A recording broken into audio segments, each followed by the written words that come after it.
Good. Thank you, Daniel. And this meeting is being recorded. So, hi, everybody. I'm the Reverend Melissa Tumenang, and have the honor of being your moderator today. On behalf of NCNC, thank you for being here. You know, amidst the pandemic and the fires, we are a resilient people. And so I'm glad that we're able to continue to join in the ways that are available to meet and conduct the business of the conference. I want to thank our presenters, facilitators, recorders. I think our parliamentarian may be here. I haven't seen her yet, but they are doing double duty today and at annual gathering in October when we take the votes. So let me explain a little bit of how today's going to work and what you can expect. So we're going to discern the future of the camp programs and the budget, and the two are intertwined.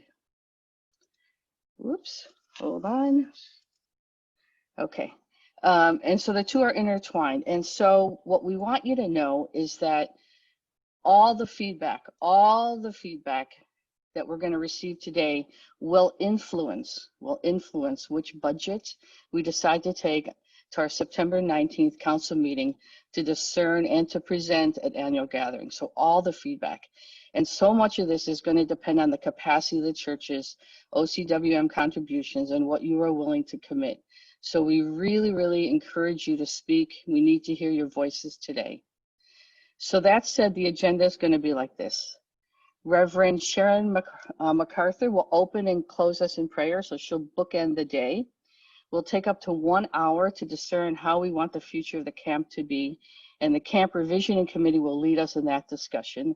It will be about a 20-minute presentation and about 40 minutes of Q&A. Then we'll take a 10-minute break, perhaps a bio break, get something to eat or stretch. And then around 11:30 a.m., we'll take 1 hour to discern the multiple budgets based on the different scenarios. And that will be led by our conference treasurer, Reverend Rob Parrish. So now a few logistical things before we begin. During the discernment session, if you have any questions, please add them to the chat box. At the bottom of your screen, you'll see that says chat. Click on that and you can enter your questions there, and multiple people will be watching those questions. Now, if you'd like to speak, we ask you to raise your icon hand, not your physical hand, but your icon hand. And the way that you get to that is if you click on the participant at the bottom of your screen. If you click on the participants, it will bring up another window. And on there, you will see a hand that says raise your hand. So when you do that, your name pops to the top of the list, and we can ask you to speak. If you don't do that, and because there are so many people, we may not see you if you raise your physical hand. So please raise your icon hand if you want to speak. And finally, we want to minimize the background noise. And so we're going to mute everyone on screen. And when we hear your name called, please unmute yourself so you can speak. And lastly, because today involves facilitators, recorders, and our parliamentarian, I want to make the meeting a little bit more official right now by calling it to order at 10:07 a.m. And so now I call upon Reverend Sharon to open us in prayer.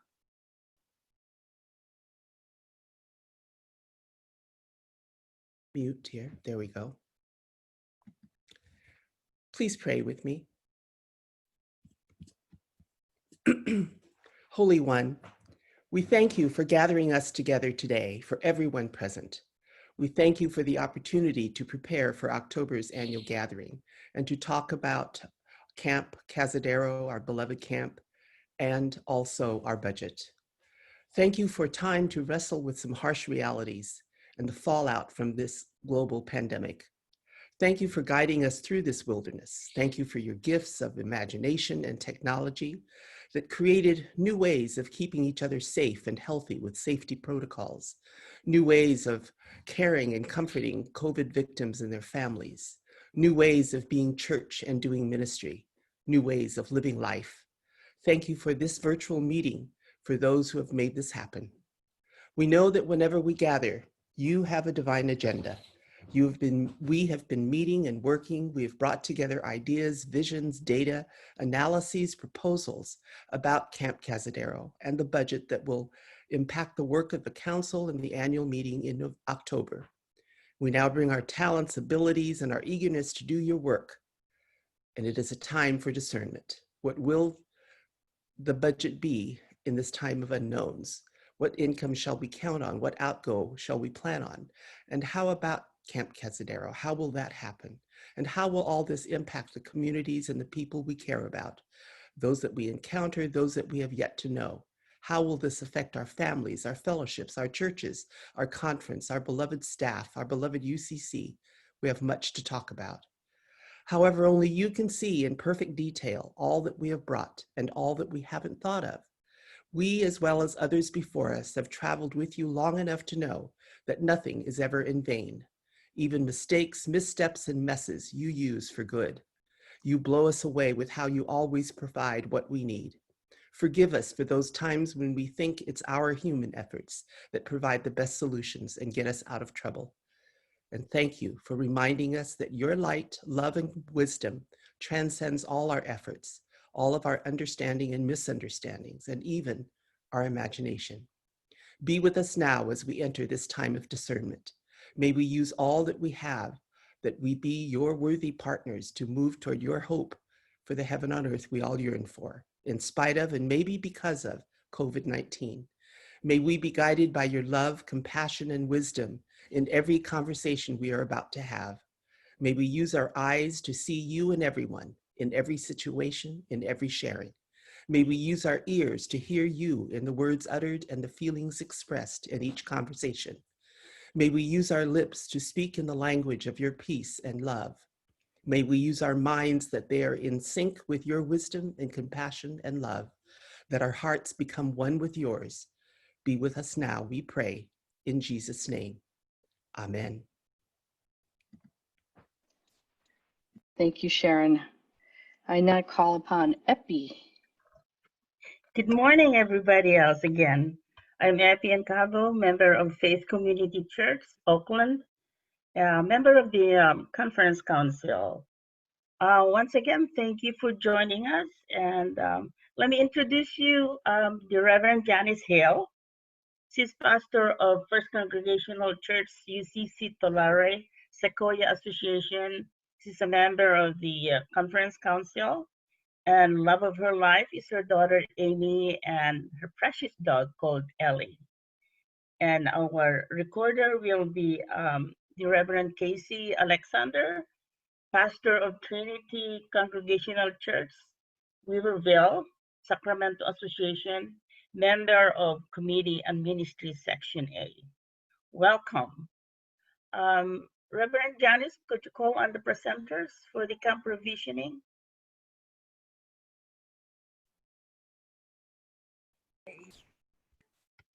I would like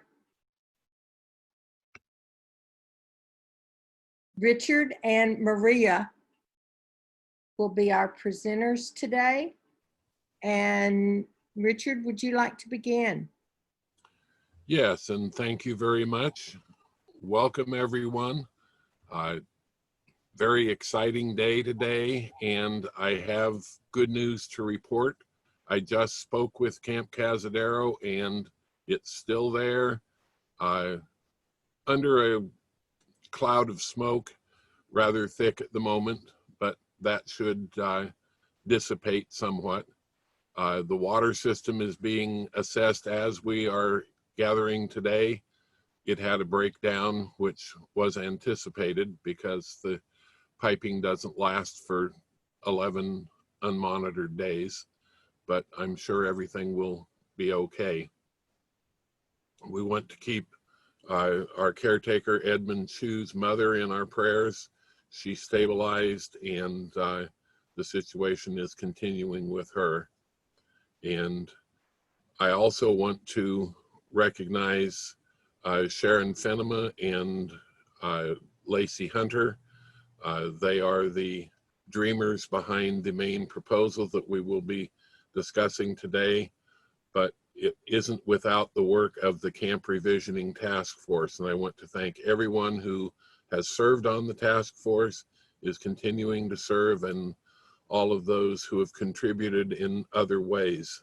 It definitely takes a village, and we have had a lot of wonderful help and support. For the Camp Revisioning Task Force proposal on a dreaming of Camp Kaz, this is a 10-year proposal.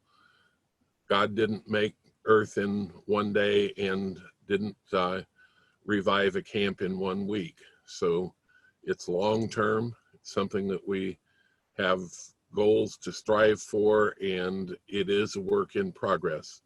So it has 3 phases, and each phase is a certain period of years.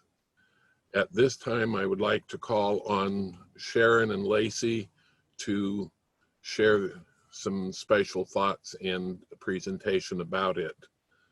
Reverend Sharon and Reverend Lacey.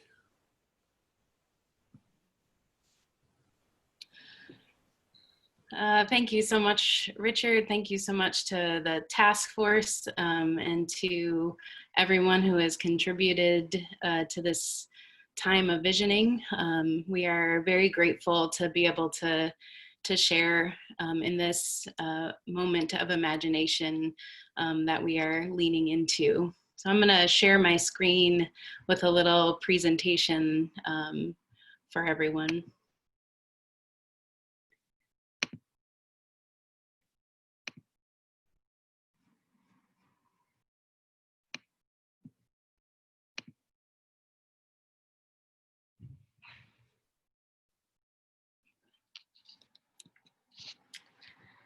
So as Sharon and I have been dwelling with this vision for a long time in different ways, and afresh in the world that we are living in now, these words by Sonia Renee Taylor both inspired us and convicted us. So I want to begin by just sharing these with us as a grounding meditation, and this builds beautifully off of the prayer that Reverend Sharon already grounded us in. So let us continue to sink into this space together.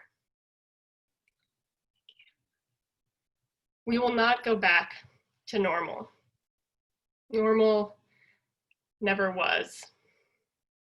Our pre-corona existence was not normal, other than we normalized greed, inequity, exhaustion, depletion, extraction, disconnection, confusion, rage, hoarding, hate, and lack.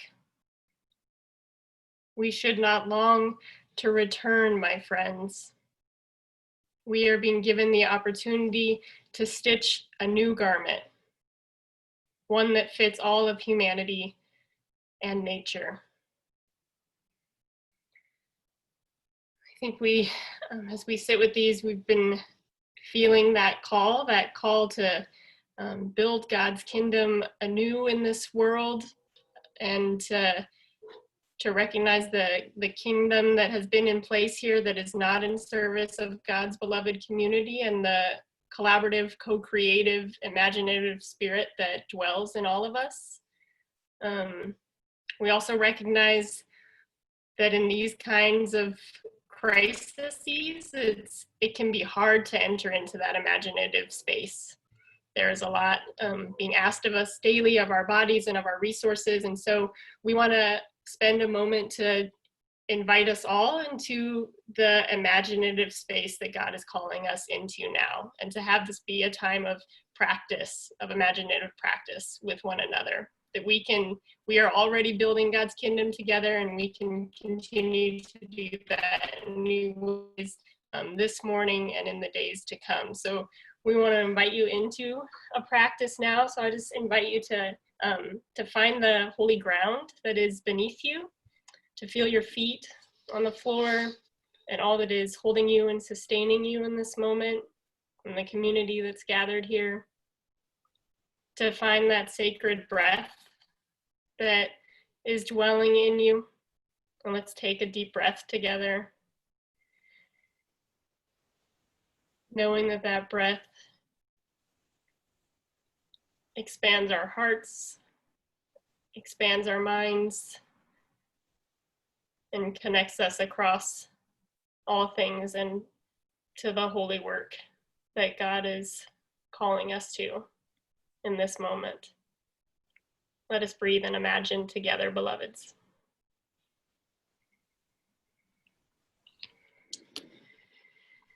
Imagine a sanctuary in the redwoods where we learn from plants and planets, fields and foxes, siblings and spirit, what it feels like to lean into our callings as co-creators of God's kingdom of love, freedom, and justice in our midst.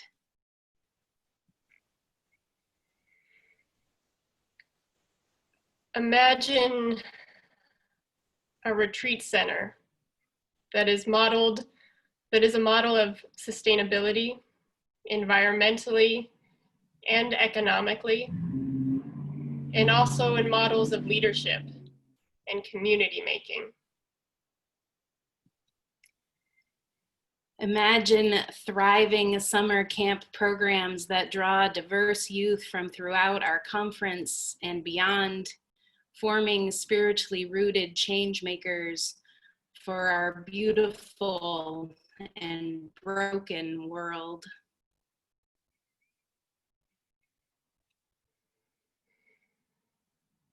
Imagine a setting of the NCNC that holds at the heart of its mission and practices making amends with our Indigenous kin and making reparations to our African American siblings.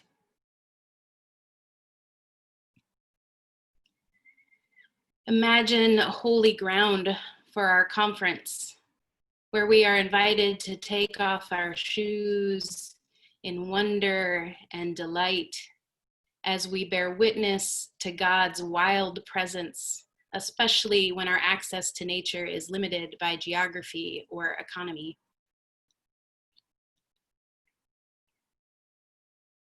Imagine a space of Sabbath and renewal for activists, artists, nonprofits, and faith communities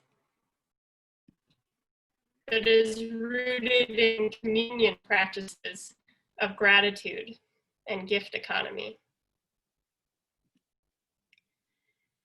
Imagine a place of belonging, a safe harbor of intentional community for those in life transitions who need a space for re-entry, reimagining, and rebuilding.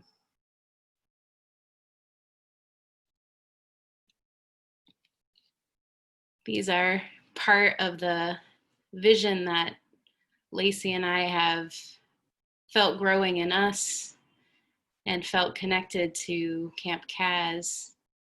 And we wanted to just invite all of us into this imagining of what's possible for this amazing place this amazing resource that we have access to in our conference. And we are been deeply influenced by Adrienne Marie Brown, who's the author of Emergent Strategy. And one of the things she says in that book is what you pay attention to grows, what we pay attention to grows. And to us, that echoes Jesus's spiritual wisdom of where we put our treasure, there our heart will be also. So we see this as an opportunity for us to put our hearts and our treasures in alignment with the mission and vision of the conference and the way that this is a possibility for living out that vision. So we're grateful for this time to share this with you, to hear your questions, your feedback, your ideas, to be in collaborative conversation. Thank you.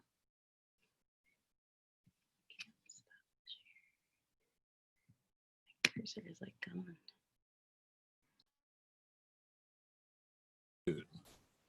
Thank you for all of your work and for such a wonderful presentation. Could we have a time check?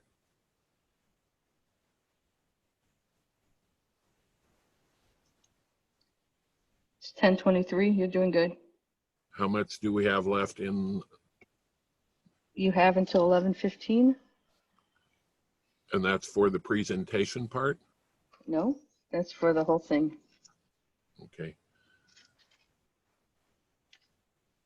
It was wanting to know what do we have left in presentation, because I don't know the exact moment that we started. We started a couple minutes beforehand. But you're doing okay on time. Okay.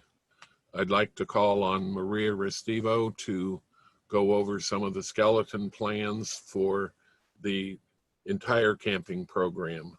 We were revisioning not just Camp Kaz, but all of our youth events and programming. And so Maria will speak with us now. Awesome. Thank you, Richard. And thank you everyone for showing up. I think showing up and speaking up are what's important right now. So thanks for being here. I'm going to be talking a little bit about the skeleton plan, as Richard said. That document is available on the website and in the newsletter. So if you don't have it, or if you want to look at it a little extra after this or whatever, you can find it in those places. So on the Camp Revisioning Task Force, we are split up into a few different teams to really focus on different areas. And those are 3 different teams, and I'm going to talk a little bit about what each team either is doing or really more so what they want to be doing going forward. So the first small group team is our administration team. So they're handling anything from training to the nitty-gritty details, to kind of the, anything that kind of in the office would be happening and how they can make all that smooth for camp. And as Richard said, when I'm referring to camp, I'm referring to Kaz, TAM, are outside of those campsites, like national or regional youth events at a local church, those types of events. So we're talking really broad here. So the administration team right now and moving forward is working on how to streamline camper registration software. So they've been looking at a lot of different options for software that will make registration easier, more effective, and of course, keeping that cost in mind as well. They've already reached out to several companies that do this, and they're keeping that communication open, narrowing down the best choice, and they're paying attention to the ethical standing of these platforms before putting putting time and money into them. So that's really important as well. Another small group team is the programming team. So, hey, the youth are here, now what? That's really what that team focuses on. They've been really essential with being a liaison with Sharon and Lacey in the Dreaming for Kaz proposal. So if that were to pass, they would continue to be that liaison between the revisioning task force, conference council, and just helping make sure that that communication is streamlined, any problem solving that needs to be done, and really just that big support. Another thing that they want to be working on is having a really global staff training for any staff that's going to be coming on site. And this training would include diversity and sensitivity training. We all come from different backgrounds and different places, and we hold baggage from all those different places. And so we want, when our staff are on site, that they have had a training. That means that anytime they're interacting with youth from different places, with different things that they are bringing, that they're interacting with them in an emotionally safe way. And if something were to come up, that they could handle that in a way being mindful of all of our different youths. And that would help give them a ground to stand on as they're going through this week with the youth. So if we're not just falling back on what we have done or how we've done that, or, oh, well, this is what I learned, so that's what I'm sticking to, but really making sure that our staff are coming, learning what they need to, so that they're interacting with the campers to help those campers in the best way possible. We also, the camp had purchased a curriculum in the past, and we've worked through that. And, you know, we thought, well, it's time to look at that curriculum. It's time to update it, adapt it. We want to make sure that the activities, the lessons, the reflections are really reflecting all of our youth, not just, you know, our youth that have been going, you know, or might be holding on to certain activities or certain ways that we do things, but let's adjust and let's let that curriculum reflect any youth that might step on campus. And so if there's a youth and we're saying, everybody jump up and do this song, and maybe they're not into that. And so great, let's find another activity we can plug in there as well, so that we're hitting the personalities and the backgrounds of all of our youth that are coming up on campus. We also want to look through our policies and procedures and update them as needed. You know, policies and procedures are so fit for the time, but there's always updates that need to happen. So if we have 2 bathrooms that lead into our pool, and one is a boys' bathroom and one is a girls' bathroom, that's not really fit for the time. So let's update that and find a better way that it can reflect the campers that are there. You know, yeah, so and so we really want to look at those and really kind of go through and just really find ways to update that so that we feel comfortable that any student could come on, any camper could come on campus and say, great, I feel safe here. We also, you know, as it happens, people who have been directors are often the ones to sign up to be directors again. And that doesn't really open up for new directors or people who have never done it, right? Somebody from a church that has really never gone to camp before, we still want their leadership or anyone in that church to say, oh, great, that's for me. I can go and I can direct, or I can go and I can chaplain. So what we want to do is we want to create a resource for directors, and director books have already been created. So we want to work off of those that our 4 people have created as well, that would give anybody stepping into the role a real good resource for what they need. So this would have like a schedule that they could work from. This would have, you know, if this situation comes up, here are some solutions to that. So they could really feel, I'm coming into this new role that I haven't done before, and I feel good about it, rather than just looking at that and saying, no, not for me. And so that could help open up our leadership in camps. And if our leadership reflects the diversity of our conference-wide churches, then our youth are going to see our leadership and say, oh, great, this place is for me. I also want to come here and be a camper at camp.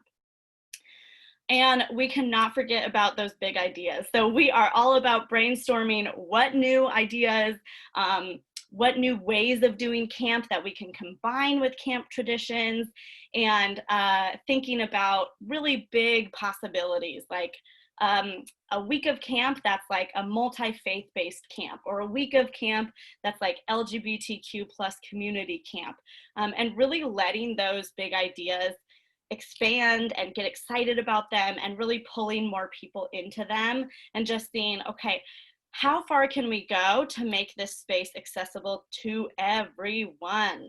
And so, of course, keeping those brainstorms would still be part of that hope going forward. The third team that we have is the marketing, outreach, and fundraising team. We're squishing those all in one. They have already created a virtual camp this summer where several youth came on online for the week. There was about 5 through 18-year-olds that participated in virtual camp. It was free, so we had a lot of people that might not have gone to camp otherwise. And I would say there was about 20 people who had never been to any of our camps that joined us for that week. So one of the things that we wanted to do was start collecting contacts where we could reach out and say, hey, we have this really new, cool camp idea. Are you in? And so virtual camp gave us a platform that not only said, hey youth, you are seen and you are valued and we have this thing for you. But it also got us some contacts where we could go back and say, hey, we want your help with this. The other thing that they've already completed in that same vein of collecting contacts was a celebration anniversary party for the 75th anniversary of CAS. It was both a celebration and it doubled as a fundraiser that at this point has brought in $3,864, and that people are still donating. So who knows where that can go. And if you haven't donated, maybe it's time to take out that checkbook, go online and send in a little donation. And so that not only helped fundraise and offset some of the costs that both camps have been having, given that we don't have campers, but it also helped get people energy thinking about camp again, get people excited and get people donating.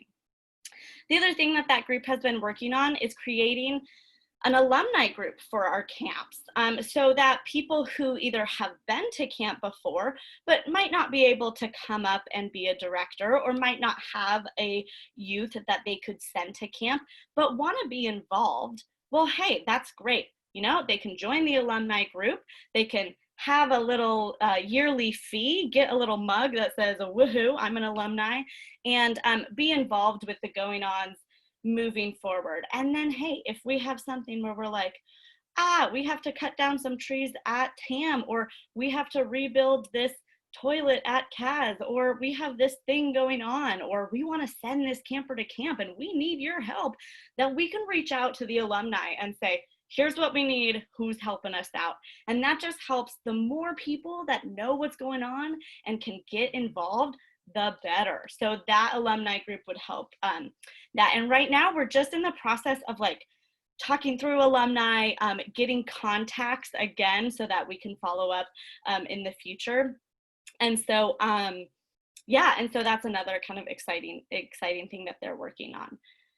In the next few months, that group wants to be working on church outreach, which means that we would contact each church in our conference individually with a list of questions asking, you know, how can we make camp accessible for your church? If they've been involved with camp, awesome. Why? Why have you been involved? Why do your youth keep coming? Why do you keep telling people to go to camp? And if they haven't been involved, awesome. What is missing there? You know, is it that the activities need adjustment? Is it a transportation piece? We want to talk to them one-on-one and find out what's going on and how can we help fill those holes.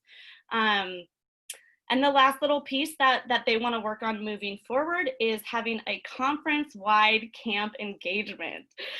We have so many wonderful churches in our conference, and we want all of them to be involved in camp in one way or another. So that might mean that they have youth that they send to camp. Awesome. Or maybe it means that they don't have any youth, but they have a van that we could transport youth. Awesome. Maybe it means they have a little extra money that if we need a camp scholarship, they can throw down. Maybe that means that that church doesn't have any youth, but they can help give us some scriptures that we can use for the summer. Okay, so there's so many ways to be involved with camp without having to be at camp or sending youth. And we just want that engagement flowing between us so that camp feels like everybody's involved in some way, and it can be whatever way it needs to for them. So I've talked about a lot, but this document is on the website and it is in the newsletter, as I said. So if you do want to look over it, go for it. But in general, that is our plans and our hopes, and all of this, it's so realistic. You know, we're not thinking of these things that are like, how are they going to do that? These are all things that we really feel we can get this done, and we can get this done moving forward, you know, towards the next year, towards the next couple years. So that is our skeleton plan. And again, thanks for showing up. Thanks for being here. And I'm going to pass it back to Richard. Thank you very much, Maria. A wonderful overview of things that are possible for camps, not just at TAM and at CAS, but other camps and settings throughout the year involving the youth throughout the conference. So I think it's time for the Q&A now. So as I understand, the moderators will, or the facilitator will repeat the question to us from someone, and then we will field the answers.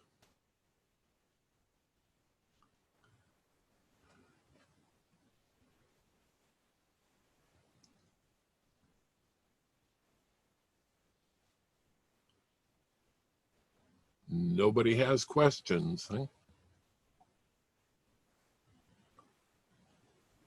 Carmel.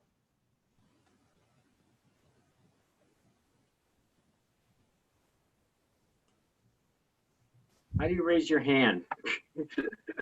Just a reminder to folks, to raise your hand, you need to click the participants button down at the bottom of your screen. That'll bring up another window, and within there you've got a raise hand function that will alert one of us to be able to call on you. We'll work through you more or less in the order that we see you. It does come up on the top of our screen. So the raise hand function is in the participants button. Go ahead and click that. Once we call on you, you will need to unmute yourself for privacy reasons. While we can say request you to do it, we can't actually unmute you. We can only mute you. So be sure once we call on you, look towards the left of the bottom of your screen and click that unmute button so that we can hear you. Carmel. Yep. So I love this plan, and I think it shows so much creativity, and I can just imagine the creativity that's going to come forth out of it. What I'm wondering is, what's your plan for how long this is going to take to implement? And I think you're speaking of the Dreaming for CAS. Right. As I mentioned, that is a 10-year plan. It comes in 3 phases. The first phase is 2 to 3 years. The second phase is 3 to 6 years. And then phase 3 is 7 to 10, giving fluctuation for the exact timing. Thank you. Val. I'm curious how much you, these different groups have talked with the DOC. You know, I know in this region, since Niles Discovery is wedded in both, I know they've done a lot of work, especially the computer stuff. And I'm just curious, it sounds like to me, we're sort of reinventing some of the wheels. And do we really need to go there? Do we, you know, when do we start joining more forces with the DOC? Honestly, we did not bring the DOC into this. We were remiss in that, possibly, because if they have information helpful to us, we tried to look at all sources that we could think of, and the DOC did not cross our path. But thank you for that suggestion, and we can follow up on that. And if I could just give some insight, we do work with them for a middle school midwinter where they do, one of the DOC churches actually hosts them. And we've done that the past couple years. So we're hoping to kind of continue that relationship moving forward. But I love your idea of kind of continuing that communication. We're open to collaboration with anyone and everyone that we can. Oh, and also they have actually, we've worked with them quite strongly with our TAM site, where they've come up and been directors, and they've also sent a lot of campers. So again, that collaboration piece is really, can be a really strong resource moving forward. Arlene. Hi, everybody. I had a little difficulty getting on this morning, so please I accept my apology in advance if I'm asking for things that have been stated already. It took me about 20 minutes to successfully get into the meeting. So I love camp. I'm kind of a poster child for church camp in general. I'm not sure I would even necessarily be in the ministry if it had not been for the camping programs in the Iowa Conference where I grew up. So it's really exciting to me, especially in these kind of challenging times, to see so much creative energy being shared about possibilities, in spite of all the challenges and so forth that we're dealing with. I love the program concepts that are being shared here. I guess as an adult, I've learned to also, the challenges that go with camping aren't just, of course, programmatic. I mean, there's all kinds of capital issues and so forth, the capital maintenance of these properties and, what it takes to keep them open and going and so forth. I've tried to study our financials and so forth, but I don't feel like I fully grasp all that's going on here. If I understand the budget correctly, the camp budget is part of the conference budget. There isn't a separate camp budget. Am I correct about that? Correct. Okay. And just, can someone tell me what is, what is there a capital replacement plan for the, for the camp? Has there been any forecasting of, like what is the status of our major operating systems up there in terms of, what is the present value, depreciation, the lifetime of our major systems and so forth, and what kind of a capital budget, or what kind of capital reserves do we have for the care of the camp? Is there a, well, let me just start. Does anybody know what the appraised value of the camp is? No, we do not know the appraised value of the camp. That is one of the things that, working with the Sonoma Land Trust, an appraiser is coming out and giving us an appraised value. Okay. As far as getting down to the nitty-gritty of the dollars and cents of what each aspect of the maintenance, we didn't drill down that deeply. We were looking at visions, but we do have master documents as to what issues are facing us and what issues are prioritized to be done sooner, what are things to be done in 2 to 3 years, what issues are to be done a little further down the road as far as actual maintenance on the buildings. Mm-hmm. And we know not just the buildings, but the water supply, the kitchen, the pool, everything that goes into it. Right. And if I understand correctly, I mean, there really isn't, what the conference has for reserves is the reserves for everything, camp and the program of the conference, right? May I interject? Will that not be covered in the budgeting process? Those questions might be more applicable a little bit later on. I would actually, yes, we'll get into more details, but I would actually like our treasurer, Rob Parrish, to, if you can just say a word about that. I think you might be the appropriate person. Could you restate the question, please? I was focused on something Yeah, else. I'm just trying to understand, the capital, if I understand that the camp and the conference budgets are all combined. So the balance sheet that you shared with me this week is all the reserves we have. So there's no off budget account. There's no reserve for capital replacement or capital expansion and so forth, right? That's correct. Yeah, on the draft of the audit financial statement, that combines all funds. And so any capital improvements there'd have to be a capital campaign for, right? Exactly. Yes. Okay, thank you. A couple other questions I've had. I'm really concerned about the camp. I understand that we just recently got off the evacuation list for the fires. Is that right? Yes, people are back on site now. It's very smoky. The water system is being assessed. Mm-hmm. Yeah.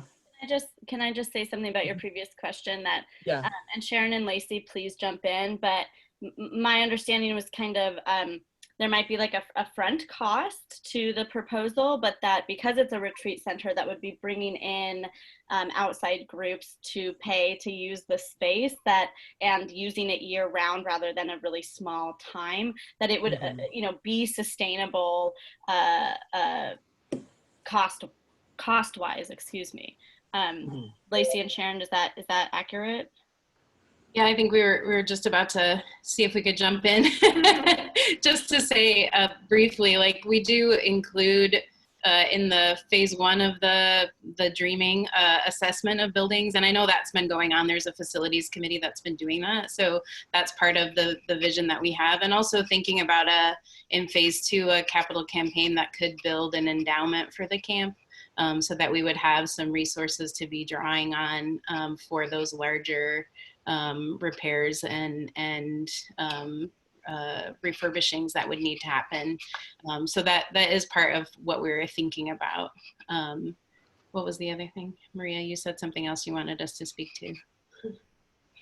Just the amount of use, like the... Oh, right. That the hope is that we would be creating programs that would sustain us financially throughout the year. So whatever programming are happening would be working toward covering those costs.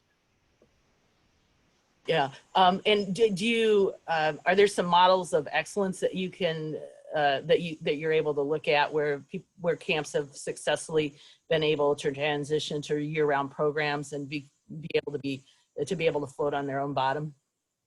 Yeah, and I think we've been looking at, especially, I have connections with the Outdoor Ministries program and the Connecticut Conference, or I guess it's now Southern New England. Yeah, the New England Conference, yeah. Yeah, and I think they have done a really interesting job of making that kind of transition, although they've always been more year-round. And we have connections with New York and Maine also, whose outdoor ministries have shifted in lots of different ways, but they also have wisdom to share. So I think we're trying to draw on other resources, and also looking at camps outside of the UCC, especially in the sort of Sonoma County area. There are a lot of retreat center, meditation centers, some that have closed and some that have recently opened. So we're also kind of looking at some of our neighbors and working with them to think about how to make it sustainable. And CAS also used to be more year-round, so we even have our own history to draw on. And I also just recently connected with the Rocky Mountain Conference, and they spun off their camping system in a separate 501c3 that is linked with the conference council. And there's a lot of back and forth, and I just recently received a lot of documentation about that, which is another model of how to do it. Yeah, I've part of the reason I'm asking is because I've lived and served in 5 conferences, and all of them have divested themselves of their real estate. You know, they still do camping, but the way that the property is held, you know, is not by the conference anymore. There's a variety of different ways that they're doing that and so forth. You know, I've worked on, I used to be on the staff at Pilgrim Heights and so forth. So I mean, I know what a challenge it is to upkeep the property and so forth. You know, and I also, you know, you know, there's a UCC camp in Wisconsin that's owned by one of the Chisholm agencies, and it took them 7 years to make their first dollar. And they had professional marketing people, they had capital resources in reserve and so forth. So, you know, I just want to, I guess I just want to say cautiously, I think the financial challenges, from what I understand, you know, on the capital side of this, of the equation, are in Everest, really substantial. So I have that concern. And then I just wanted to ask, you know, I live and serve in a community that has the most supported living environments in Alameda County. We have over 200 supported living environments in District 4, Alameda County. So I'm pretty familiar with those. I know that there's a tremendous need for more reentry programs, but I'm curious about the possibility of Cazadero being a place for a reentry program. I mean, I guess one question I have is, the success of those programs is highly dependent on the support of the immediate neighbors. And so I'm wondering, do we have that, or have we asked about you know, whether or not the immediate neighborhood would welcome a reentry program? And I guess my other thought is that the part of the success of reentry programs, as I understand it here, is is that you want to have them in the neighborhood where the people who are returning into the community are from. So, you know, is there been a needs analysis for the Cazadero, Guerneville area in terms of their need for reentry programs there? Because part of the value of the reentry program is to actually help reconnect people with their families and, you know, and maintaining those family relationships. Well, I think in a way this is getting into drilling down into a specific little area of a 10-year proposal. So, well, I think that's a really general question, Richard. I mean, I think could Lacey answer? You know, you know, these are really bright people. They have a lot of experience in working around law enforcement and incarceration. So I don't think that's a detail. I think that's a foundational. Yeah. No, Arlene, I really appreciate that question. And I think part of the reason why we put that building that community in the second phase was so that we could do some of that community building assessment. This was kind of our initial thinking because of connections we have with folks who are doing reentry work that's tied to facilitation, like workshop facilitation. And so we were thinking it would be a interesting place for folks who wanted to like practice those skills of facilitation as part of their reentry. But you're absolutely correct that the hope is always to get people back into their communities. And so we're interested in what it would take to build that resource within the immediate surroundings of Cazadero. And we also know that there are, you know, folks who are definitely reentering from lots of different places. So it's not only focused on folks who are coming necessarily out of incarceration, but other kind of transition in life as well. So I think it will be, that's part of where we're gonna have to grow into, which is why we put it in that sort of second phase of the plan. Thank you very much. Thanks for taking my question. Kevin Omi. A process question. Do you want to hear financial related questions now or when we go over the 3 different scenarios? Because I have some questions that are specific to the camping program. I would prefer them during the budget section when we go over the finances. I think they're more appropriate there, even though, because one of the budgets is camp oriented. Okay, that's fine. And just to kind of, again, go back to Arlene's question or one of her comments.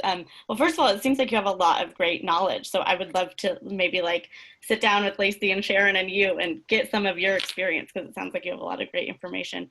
And then also the one thing that I did want to say is that as you could see from the proposal, that there's a lot of grant work in there, and we have 2 incredible, very experienced grant workers, and that lifts some of the burden of those costs. And some of these programs that they are talking about implementing on that campsite are things that people want to throw money at. And so they're needed programs, and they're you know, things that people really want to put their money towards. And so with grant writing, that does help kind of shake some of that burden. So I just wanted to add that piece in as well.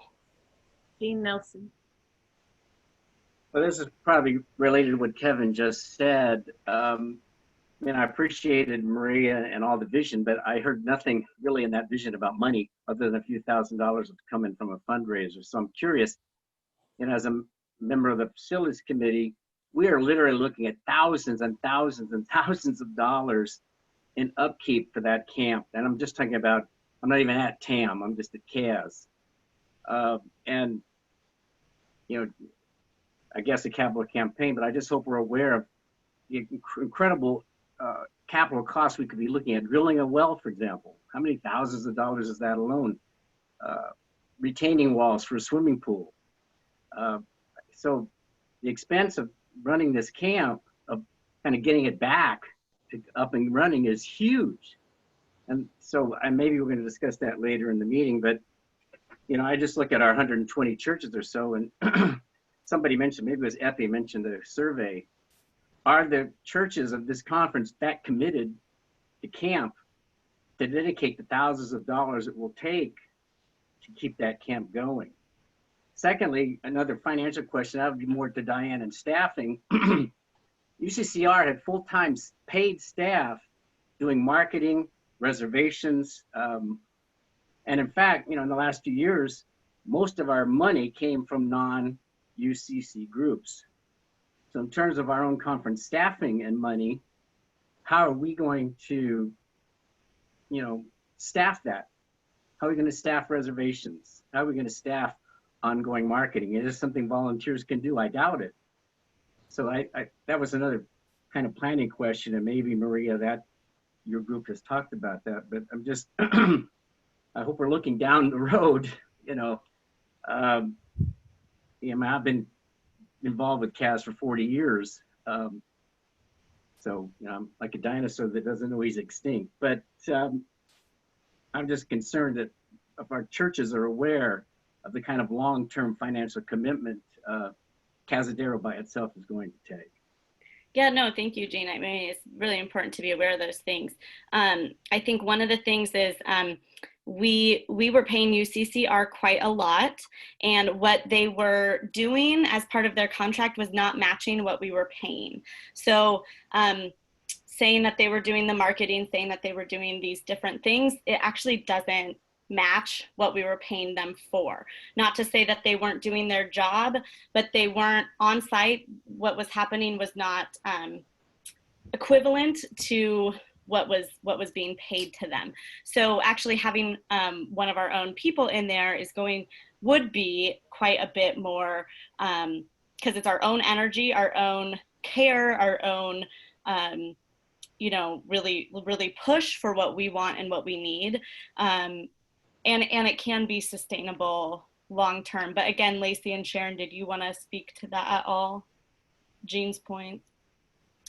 Yeah, just to highlight that the Dreaming proposal that we put forth has staff included in it. So full-time, some full-time staff, some part-time staff who would be supporting the marketing, the registering, the facilities maintenance, like all of that, so that there would be folks who are doing that work on site. And again, that the hope is that we move toward a way that this camp is, as a retreat center, is sustainable.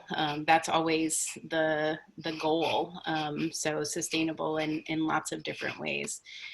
So this is a dream, but the plan is that we would be working always toward that, and that will mean some support, as we say, in the Dreaming from the conference, but also grants and foundation support and other sources of income as we think about how we share that land with other organizations. So that's the big picture. The details are maybe more for the budget conversation.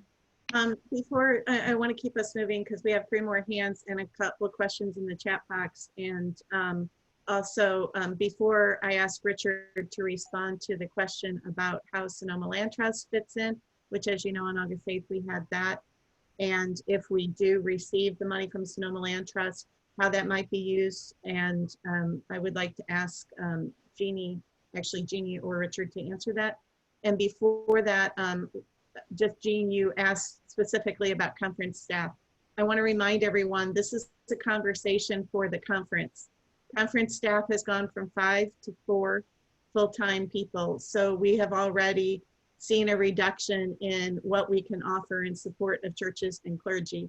So this is a conversation about the commitment of the conference to the camp program to do something, because with less staff, there's nothing more that conference staff as it is can take on.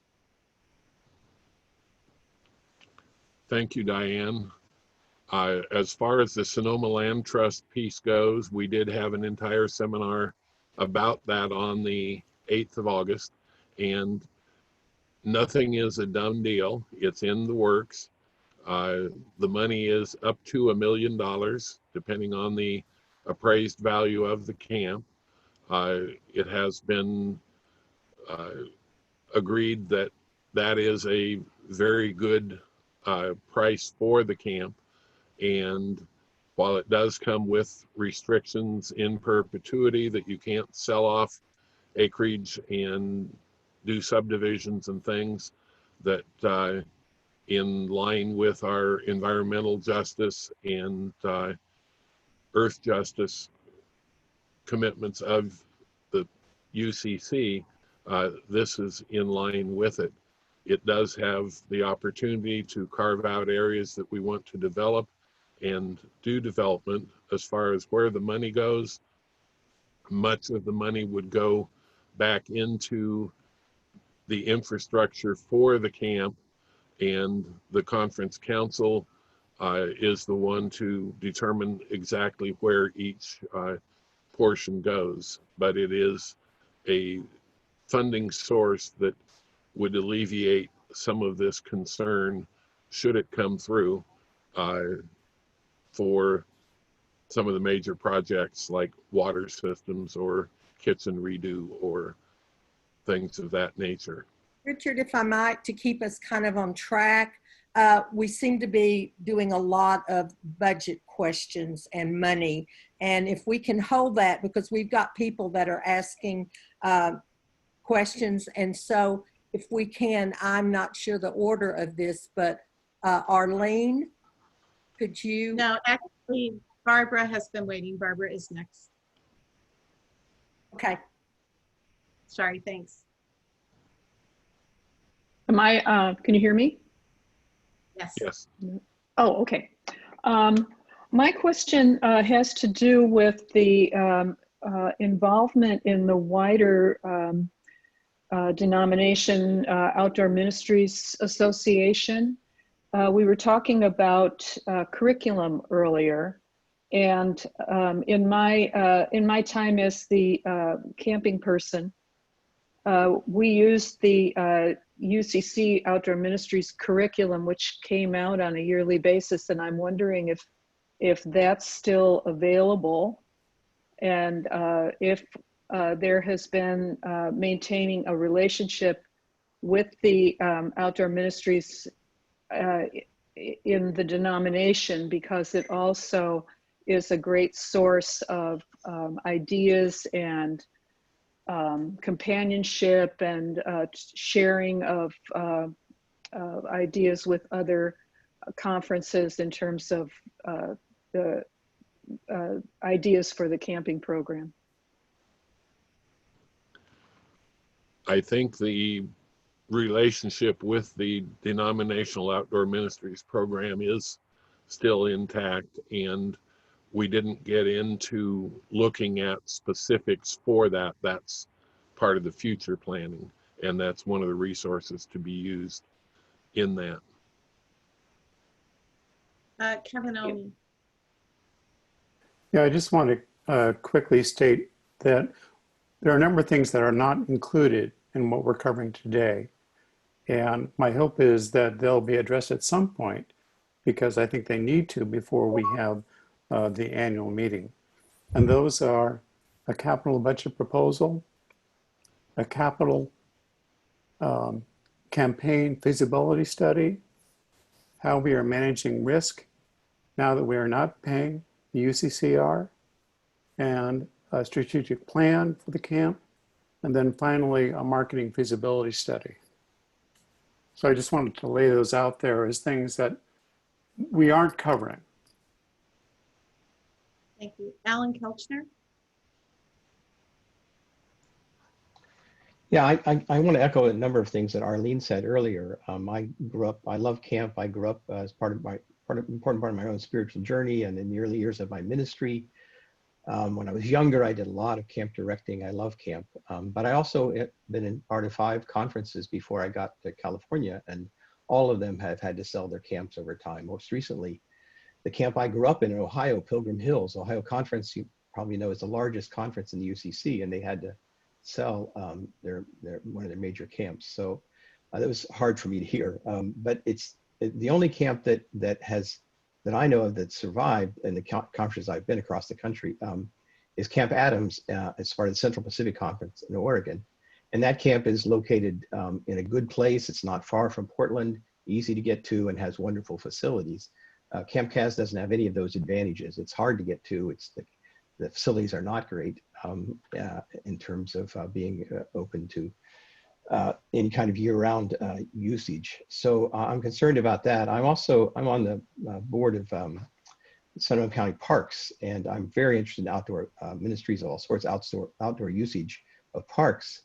And I just know CAS is a hard place to get to, and it's not gonna, that's gonna be something for us to get over. So I love all the dreaming. I love the new energy there is, excitement about camp and dreaming, but we have to be hard-nosed. It's the only way it's going to survive is to think of it as a business that's got to generate income. It's got to generate a lot of income from a lot of different places besides our churches. And that's what has to be in a strategic plan.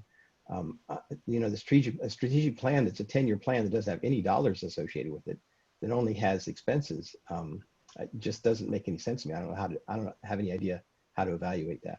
So I think we have to think of it as a business that we're starting from scratch if we have any hope of keeping our camp. Arlene? Okay, thanks for entertaining all my questions. So one of the, I guess another question I have, Kevin kind of touched on it with his risk management comment. Has anyone on any of these committees or the conference council spoken with our insurance company about our insurability with regard to being in the fire zone? I used to work for Chisholm, the Council for Health and Human Service Ministries in Cleveland, you know, our national network of health and human service organizations, and we ran our own insurance program. And, you know, some years went really great, but when there was an earthquake in California and RHF suffered losses, you know, we all paid through the nose. In fact, that broke our insurance company because of things like that. With, you know, this isn't the first year we've faced the fire challenge and so forth. So, I mean, what are we looking at in terms, has anybody talked to our insurance company? You know, are we able to continue to get insurance given that we're frequently in the fire zone? I can answer that piece. We actually just renegotiated insurance in April, and we are now with the United Church Insurance Board. And then in relation to, and that is knowing that it's in the fire zone and we have the fire insurance. I actually did have a conversation earlier this week about if the camp is spared from the fires, but damage to the water system for not being up there for so long and anything else that might have happened, are we covered? And that the response to that was, we just have to submit it and then the underwriters will determine it. So I don't know about that smoke related or fire related damage as opposed to fire damage. Just a follow up to that, Diane, what's the trajectory on premiums? I guess that's part of what I'm getting at. You know, since I've been at Eden, I mean, we dropped out for a while out of the UCC insurance program. You know, I still remember having a conversation with Joy and a couple other people about it. We were all dyed-in-the-wool UCC people, but we couldn't figure out how we were going to pay $50,000 in insurance premiums. You know, so we, you know, now our premiums like more, you know, is south of 25,000. But I mean, there are years when it can just go crazy. And given the fire history, I think that's something that I just raise it. If people aren't thinking about that, I think we're in for a big uptick in premiums because the stock market is down. And, you know, and when there are big losses, that's the only way insurance companies have of making money is to charge us more for our premiums. Well, I'll put in a plug for the insurance board serving on the board. I do encourage all of our churches, if you are not with the insurance board, to please get a quote. Because there are we have learned of some changes happening in other companies that could affect some of you that are not with the insurance board, and getting a quote at this time may actually save you.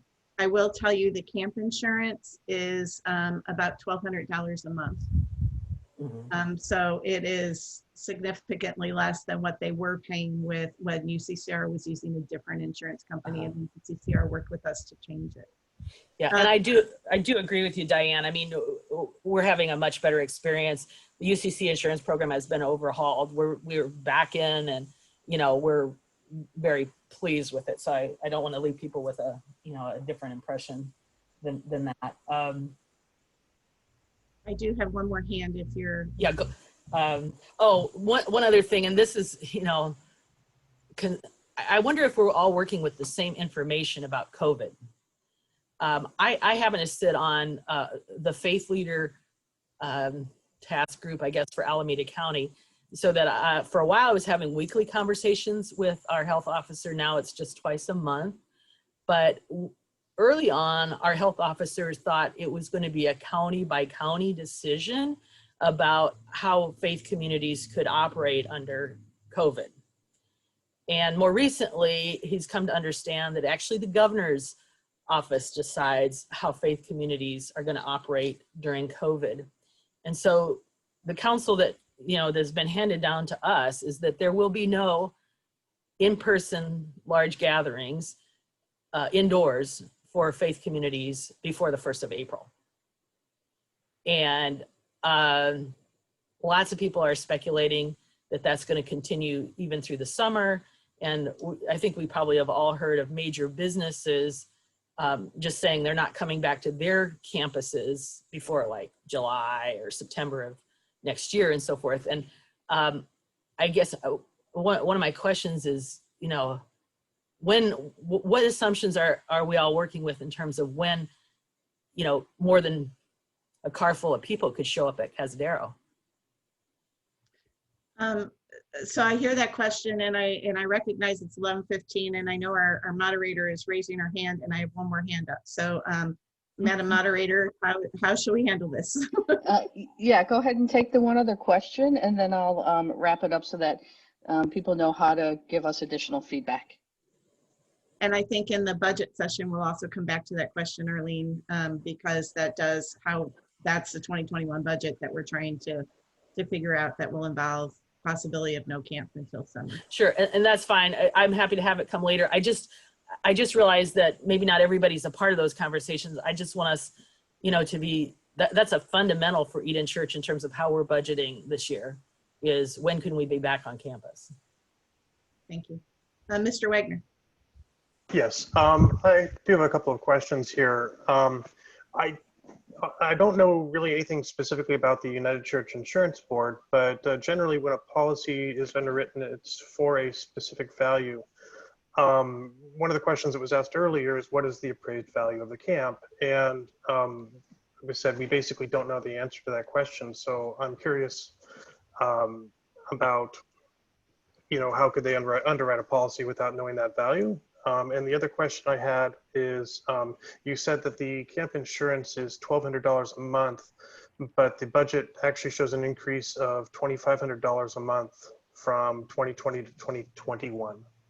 Thank you.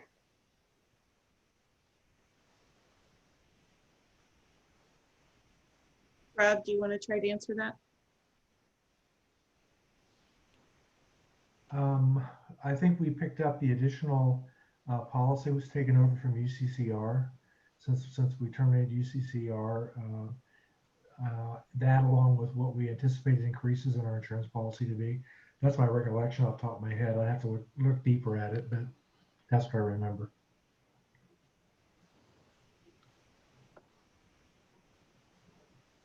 Okay, so in the interest of time, I mean, this has been great discussion, and I think there's more feedback and questions.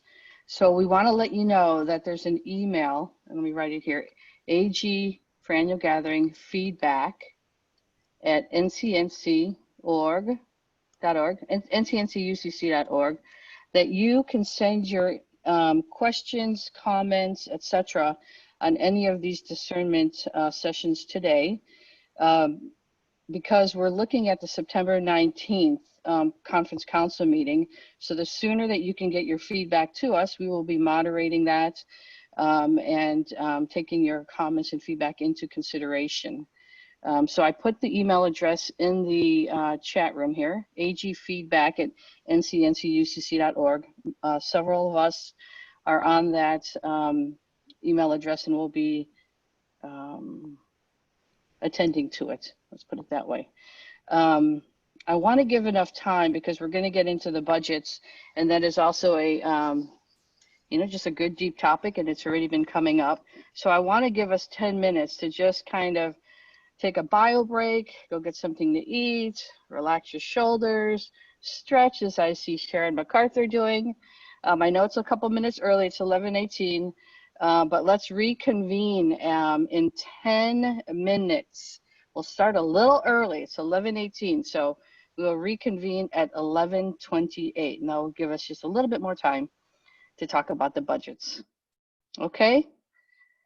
So thank you, everybody. We'll see you in a few minutes.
Hey, Barbara. Can you hear me? Okay, good. I just wanted to answer your question. I don't know if it totally got answered about the curriculum, but I do have access to the most recent curriculum. I'm not sure where curriculum before that. It was like a 3-year Goddessy, 1 year God, 1 year Jesus, 1 year the Holy Spirit curriculum.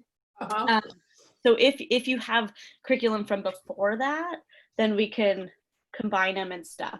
Oh, I don't think I have any. Okay. We, I would have left that at the conference office and probably got thrown away.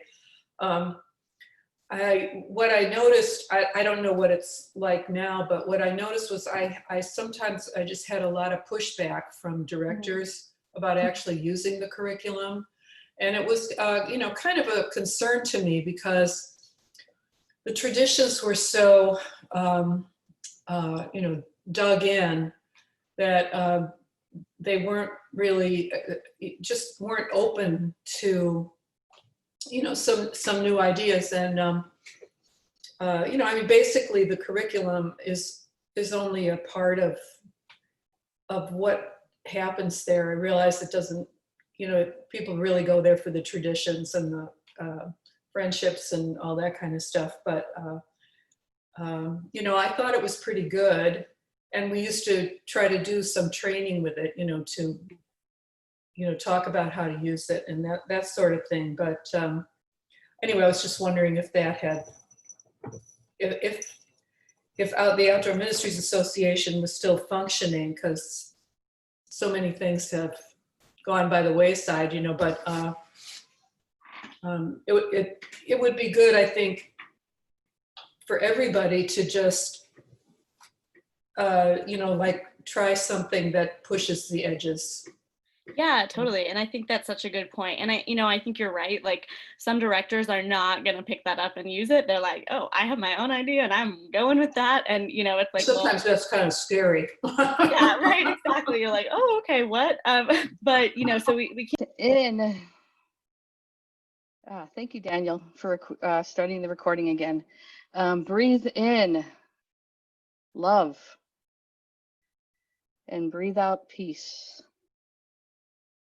Let us connect energetically for more discussion about camps and now budgets. Thank you for all your engagement and all your questions and all your responses and all your enthusiasm. So now I call upon Epi. Hi. Please. Okay, let me see. There you go. Okay, well, our facilitator for our budget discussion is the Reverend Charlotte Asher. She has to make sure that she is a retired minister and member of First Congregational Church of UCC Auburn, Sacramento Association. She's a member of the Board of Faith Formation and also member of the Conference Council. And our recorder is Reverend Ray Disengano. She's pastor of the United Congregational Church. These are 3 churches of Fremont combined, the association, and she is also the president of the Council of Filipino Ministries, United Church of Christ. And welcome once again. Is this us? Just 1, 2, 3, 4, 5? Is everybody still eating under break? So for general timing for everybody, we'll have like a 20-minute presentation, and then we'll have Q&A going all the way till about 12:40. Okay. So who is presenting for budget? Is it Rob? Yes. Yeah, okay. Is Rob back? I'm back. Oh, you are? Okay. Charlotte, are you back also? Where are they? I'm here. Oh, okay. Hi, Charlotte. Hi. Okay, thank you. And Ray, you're back too?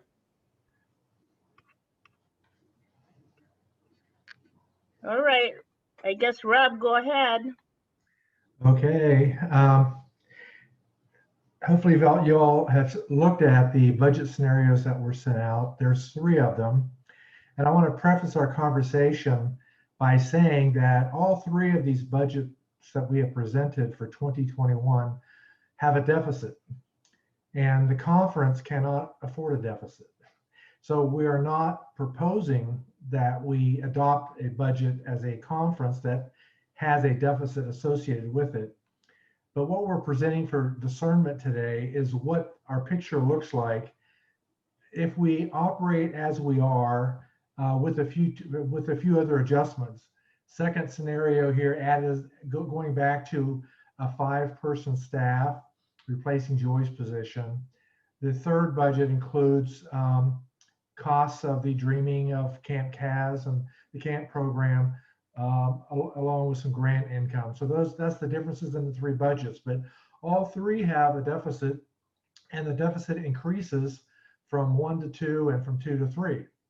So what we're saying by presenting this for discernment is that the conference needs to look at this and say, are we going to support the work and ministry of our conference? Can we increase our OCWM giving to provide enough financial resources for our conference to pay its staff and to continue the work and ministry that's currently going on, or the ministries that we're planning for the next year? If the conference does not have the appetite or the finances to support and overcome the budget deficits, then our only option as a conference council will be to, or as a conference, will be to do significant and painful cuts to the conference ministry and its staff and so forth. So that's kind of the scenario we're looking at. That's where we are. And so in looking at these budgets, that's what I want you to keep in mind. We're asking the churches to look at this, to discern what you're giving. We have a proposal for what we would like to see you strive for. And then when we come back at our gathering in October, the delegates need to be prepared to say, we're going to be able to step up and pledge enough money from our church along with the other churches to make this happen, or we're not. Okay. And so that's what we're proposing. That's where we're at. So the first column in our budget basically is running things fairly flat from where we are right now. Our OCWM basic support is projected for 2020 to be coming in around 550,000. Our per capita giving, which by the way is way below what the conference had agreed to a few years ago, the $5 per capita giving. A low ball conservative projection for 2020 originally was 50,000. We're not coming anywhere near 50,000. We're getting just under 10,000 right now. So we have reduced that budget line item to 10, making it more realistic to what's really happening as opposed to what we would like to see happening. The other expenses are pretty much running flat. There is no increase proposed, not even a cost of living increase proposed for our conference staff. This is the first budget where we did not have a cost of living increase. At this point, we did not feel like we could propose one, because as you look at the bottom line of the first scenario here, we have a projected deficit of $110,500. So unless we can overcome that deficit, we can't see where we can give staff an increase. One of the things we might need to do, because staff is working remotely, is to, and this is not built into this budget, but we might need to provide some sort of stipend to help cover some of their extra costs of working remotely from home. But that at this point is not factored into this budget. So pretty much the first scenario is things running the way they are with a reduced staff at the conference level, not replacing Joy, and without any increase in salaries for our staff. $110,521 deficit, which we cannot afford. Second scenario is the same as the first, except it adds the 5th staff person back in. And so if you look at that budget, the line item that is increased is the the compensation line and the benefits line. All the other projected OCWM and all the projected expenses are all the same as the first scenario. But that budget deficit increases from 110,521 to 153,808 to add that additional person. The third scenario, again, is pretty much the same as the first two, except for it does have the fifth staff person, like scenario 2, but it adds in the camp, the budget that the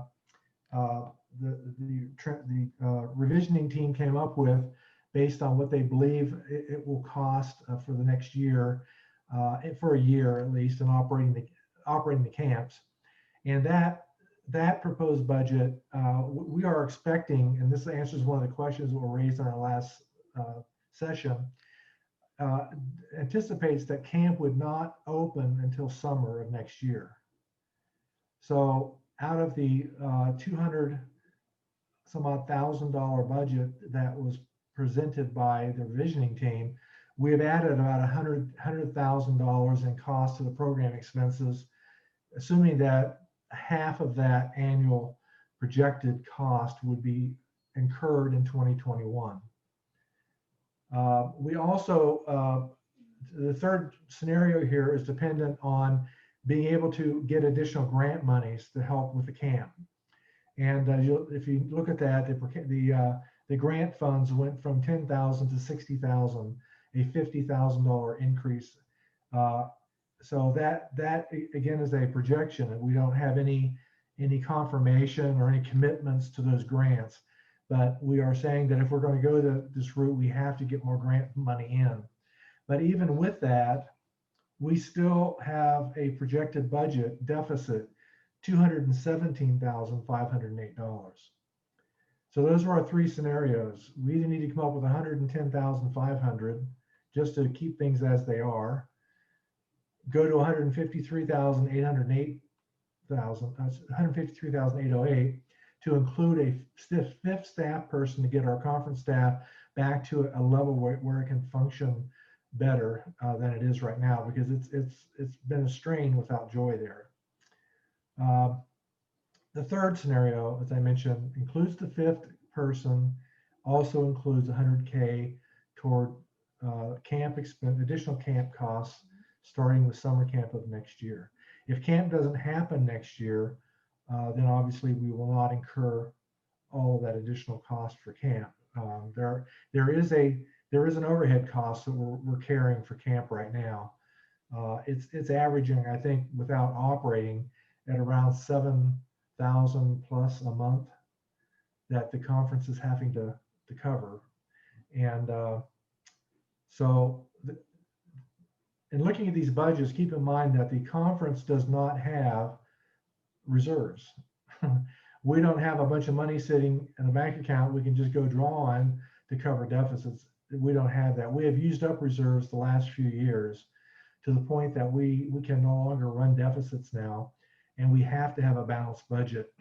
And we have to find a way, if we're going to operate as a conference, operate our conference staff, to keep all of our conference ministers involved in their different ministries.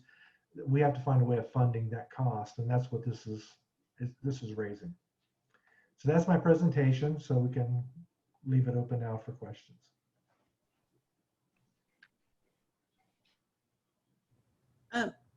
Maria? Yeah, Robert, thank you for making so many confusing numbers so clear. That was so helpful to have your voice on it, because when I was looking at it ahead, I didn't get it. So my question was, if we're doing the first budget, which is kind of the bare bones, like just kind of essentials, what does that mean for camp? Does that mean that there's no camp? Does that mean that there's, just what does that mean for camp in general? It means that there's no camp, basically, that we're just covering the overhead of keeping the camp maintenance done. We have a person on site at CAS, but not really operating camp. That's what the first scenario is saying. Thank you. Kevin Omi. Thank you. Thank you, Rob, for explaining that we don't have a reserve. And so does that mean that we would necessarily need to balance the budget by making hard cuts, which is a scenario that is not included in these? That's exactly right. Okay. We didn't present that, waiting to see how the churches feel about funding the ministry, the conference ministries. Okay, great. Second question. So you said that we have 50,000 in grants. That's an assumption for the camping program scenario 3. Do we have grant writers that will do that work without compensation? Diane, you might want to answer that question. The Camp Revisioning Task Force has identified someone who's willing to help. We've, as far as I know, they've not talked about compensation. So it would, if we do need to hire a grant writer, then that would mean any grant we come in would have we would receive less money because we would be paying a commission to the grant writer. Great. The line item for outdoor ministry program income, the $100,000. If there is no camp, do we have this income? You will notice that there is an equal expense to it as well, just to point that out. Yes. Okay. It's budget neutral in the budget proposal, yes. Okay, great. Next question is, I noticed that the between scenario 1, scenario 2, that salaries and wages increase, but payroll taxes do not, nor do they in scenario 3. Yeah, I don't think we've actually probably factored in all the payroll taxes. Normally, it relates mainly to clerical or administration, admin individuals, where we end up paying those payroll taxes. So it has not been a large item in the budget, so I don't know that we actually probably addressed that here. Okay. I noticed that on the 3rd page that Camp Cazadero maintenance decreases under program services and scenario 3.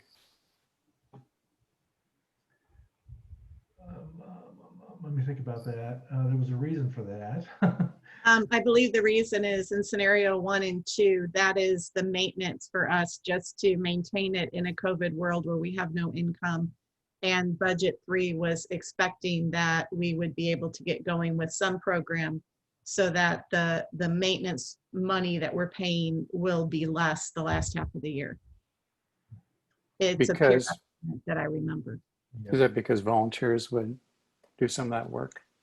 Right now, what we are paying for maintenance, the 7,000 that Rob mentioned, is insurance, a water system manager, and then utilities. Everything else is either smaller purchases like chlorine and things like that that are not really impacting it that much, or it's volunteer work that is volunteers that are maintaining it. That's how we're getting through this time of COVID. Okay. On page 4, we have rent, which is for the space that the conference uses. I am wondering if we may be at a point as a conference where we need to have a church that has space provide that either free or at low cost. We've talked about the possibility also, which is not factored in for 2021, but is the possibility of the conference staff actually working remotely at some point and not having a conference office. But we haven't gone down that road yet. Diane, was there a commitment for 2021 already? Is that why we still have the rent? We are in a 2-year lease that is all of 2020 and all of 2021. And we were looking at possibilities for churches when we just made the last move. I just want to point out that we've moved 4 times in the 5 years I've been here. Okay, then just some general comments. It would be helpful to have a year-by-year balance sheet in the same way that in the narrative budget, we have year-by-year comparisons of income and expenses. And secondly, it would be helpful to see the overall proposal for Camp Cazadero, which includes, I'm sure, the capital budget that was discussed earlier, projected income and expenses, and those kinds of items so that we can evaluate the overall commitment that's really needed rather than just focusing on what's specific here. Thank you. Thank you. Mr. Wagner. Yes, thank you, Reverend Weibel. I want to echo Mr. Romey's concerns. I looked at the budget for 2020, and it assumes $890,000 in expenses. And the new budgets do assume $950 to $1 million. And like Mr. Parrish pointed out, obviously this is a deficit for us. I do agree that we should work on bolstering our OCWM support. I think that's really important. I do note, however, that right now, as of the May 2020 financial report, we are coming in way under our expected revenue for 2020. But looking at 2021, if we even take into account the additional assumed revenue from bequests, from the grants, the $10,000 to $60,000, and the nearly 100% assumed increase from events and outdoor ministry programs, we're still showing this deficit in the budget to the tune of $100,000 to $200,000. With all the uncertainty surrounding COVID, that we were all talking about whether we're even going to have camps, when they're going to start, the assumed increase in revenue from outdoor ministries is pretty concerning, to me, honestly. I think that, I'm sorry to say it, I think that all the options presented are a little too risky here, and I'd kind of like to see a budget that actually doesn't show a deficit. I think we may have to make some very difficult and unfortunate decisions to gain us financial stability. You know, we've been operating in a deficit for like 5 years now, and I think we need to focus on what's in front of us right now, unfortunately. Thank you. I also want to just make, we have looked at options other than cutting. Having cut 20% of our staff, to cut that further would mean that it would be more and more difficult for us to support our churches and our ministers, which is our main task in the conference, to offer the support that we've made. And I will also remind everyone that when I came here, the conference had made a commitment to OCWM giving that would allow us to call 2 associate conference ministers. And in fact, the treasurer at that time said, we have the money. At that point, OCWM giving was over $800,000 from our churches. This was just 5 years ago. And we have the money, and they actually wanted me to name 2 ACMs before I even had my first day of work. And I didn't do that because I needed to come on board, and I waited. And at the end of that year, right as we called 2 ACMs, a giving went from 800 and something thousand to 700 and something thousand. And over the last 4 years, it's dropped another 200,000. So there is a request, and that was part of what the per capita giving was, that was agreed to by annual gathering, and then very few of the churches actually gave to the per capita giving. But that was why FABC has put forth, it has been talking about, and that's why in the materials for this meeting, we have talked about churches looking at whether they can commit to a percentage of operating expenses as their OCWM giving, to allow us to close that gap and take care of that deficit. So I just wanted to say that. And before I go back to the hands that are raised, Sharon MacArthur was not able to raise her hand, so I'm going to call on her. Thanks, Diane.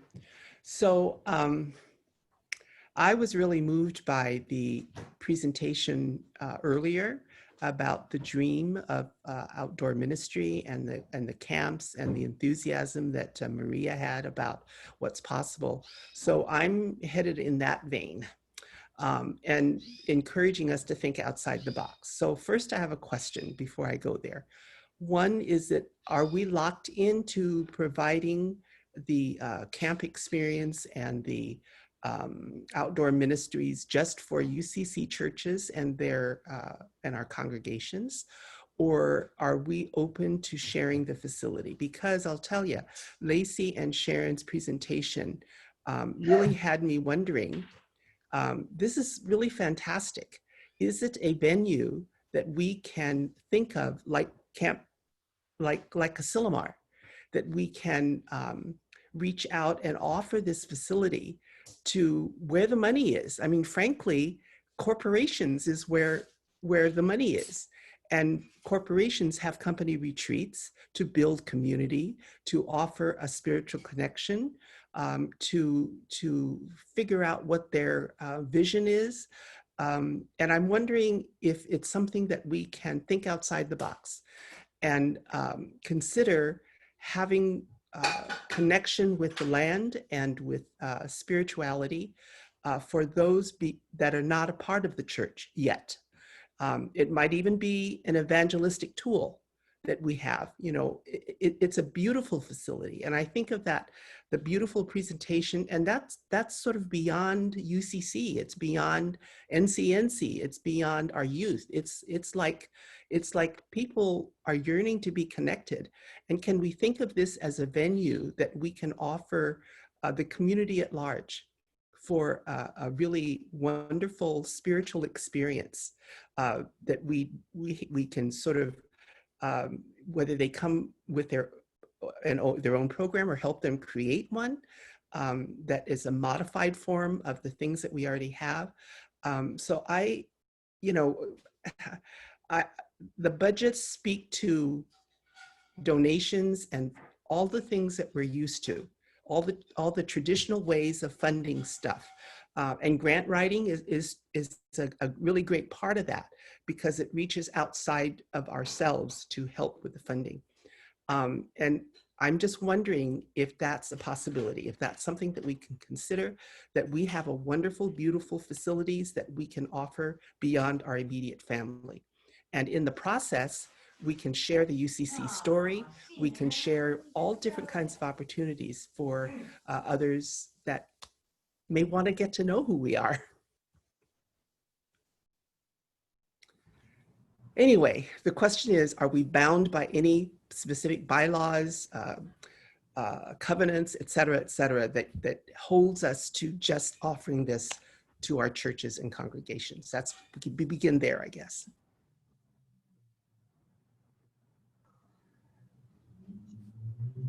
I would think that if we offer it to corporations and companies that are taxable entities, I think that would subject the income of the camp to unrelated business taxable income that would have to be reported and paid by the conference. That's something we don't do right now because we're a nonprofit and we deal mostly with other nonprofits.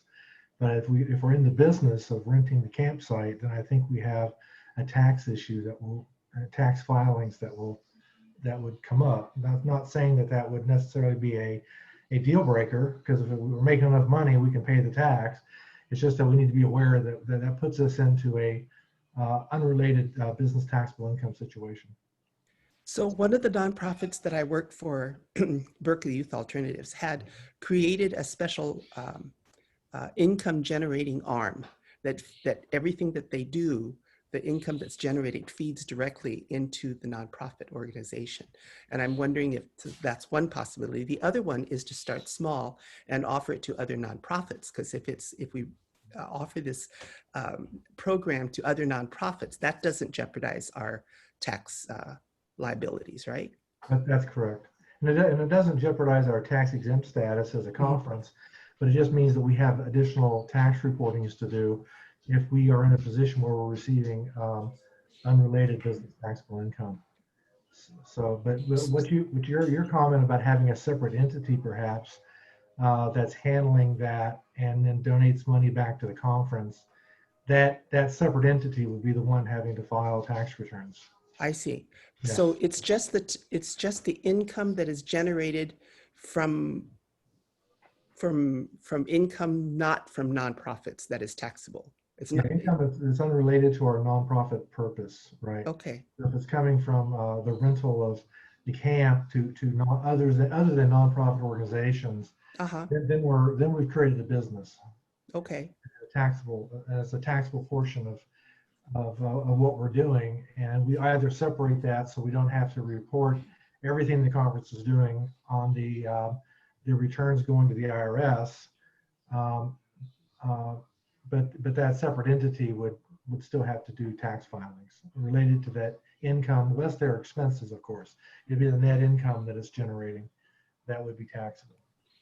But anyway, it's just an idea and a way to think outside the box, and something maybe we can consider somewhere along the road, because it offers a way to generate revenue that's not just donations from churches and grants. Thank you, Sharon. Arlene. Yeah, thank you. So I'd like to just offer a quick footnote to Sharon's comment and then ask my question. When I worked for the Council for Health and Human Service Ministries, my main job was to develop executive and governance leadership development programs for the 475 health and human service organizations related to the United Church of Christ. So translated into church speak, I ran a bunch of conferences and retreats all over the country for executives. And to be very honest, it was really sad for me, but we weren't, there was only one UCC retreat center in the entire denomination that we could actually get people interested in going to, because they, the population that we were working with were business professionals, and they expected to have private rooms with private bathrooms. And nobody was going to go sleep in bunk beds in a cabin and share a shower with people they'd never met before, you know, and they expected to have cell phone coverage. And last time I heard, there's no cell phone coverage at CAS. So, I mean, I think that's a real uphill battle, Sharon, to be honest. I don't think there's really a market. Also, it's not close to an airport. That was always another concern that we had for things like that. So I wish that were true, but I don't think it's realistic. So I want to ask a question about grants. You know, one of the ways that Eden Church has been able to advance our mission in the past year is that in the previous fiscal year, we were able to raise over $400,000 in outside funds from grants and public contracts. I spent my sabbatical the previous year learning how to write grants, and you know, we brought on another associate pastor who's been effective in writing some grants as well. But I can tell you that, you know, it's all the grant cycles for many of these, especially larger grants, is nearly a year. So you have to write the grant, pray you get it, and when it actually pays out is usually 9 to 12 months after you've submitted.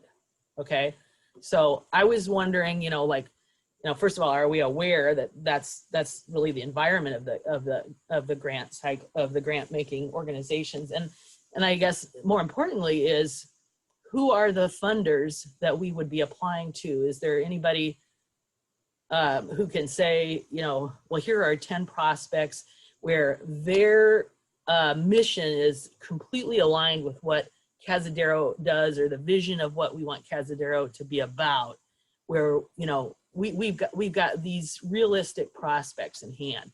Could someone name the, you know, the top 5 to 10 grant prospects that we have for Cazadero? So I am going to ask Tyler if you can unmute, because you're also next up after Arlene, and you may be the best one to answer that, maybe, if I'm not putting you on the spot. I was trying to form my question as Arlene was saying that. But so Arlene, you're saying, like, what sources of income could we have? I'm saying, like, what foundations do you imagine going to?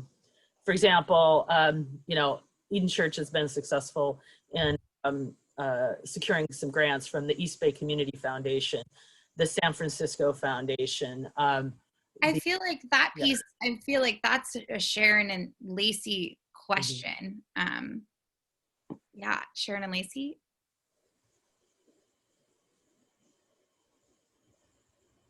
I mean, I think some of the ones that you named, Arlene, are ones that we've been thinking of. We haven't done extensive research into all of the granting foundations that we would be able to have access to, but we're because we already have relationships with folks like the San Francisco Foundation, we've been looking at programs that align with their mission and vision.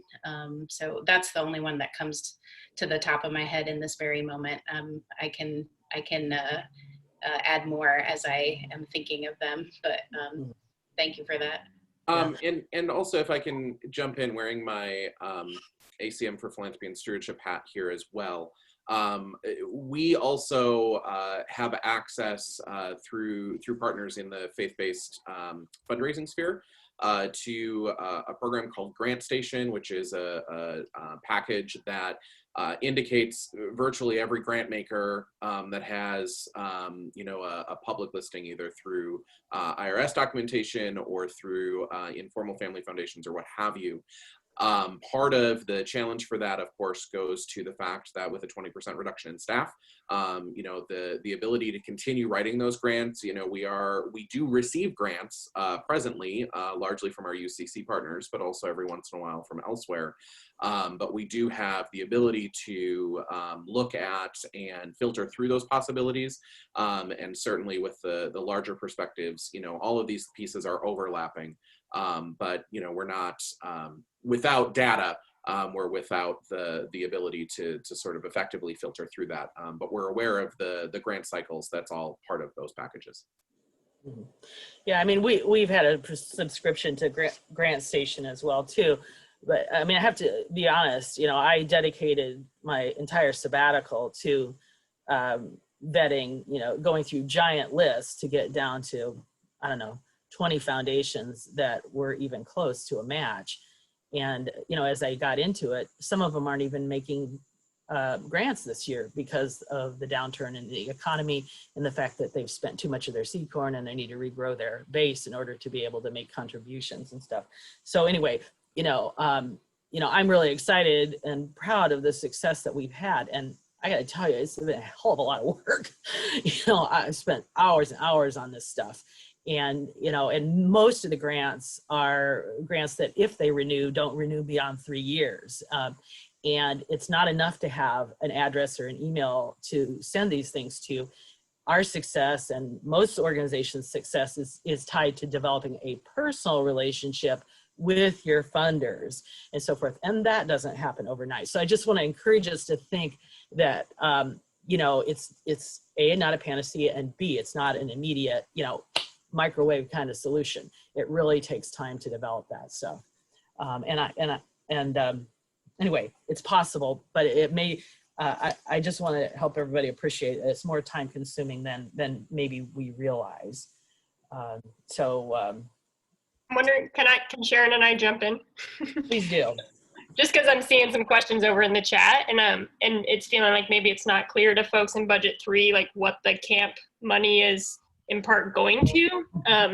So it would be supporting, you would have a director who is doing a lot of the administrative work, helping teams with grants, administrative reservations, marketing, those things, an outreach coordinator, a facilities manager, those kind of pieces that help us start to get the sustainability underway. So I'm just noticing that there are questions about that in the chat. So I hope that that's helpful for people to hear what some of those pieces are. It's also listed in the Dreaming proposal if you didn't quite catch all the different job titles, but.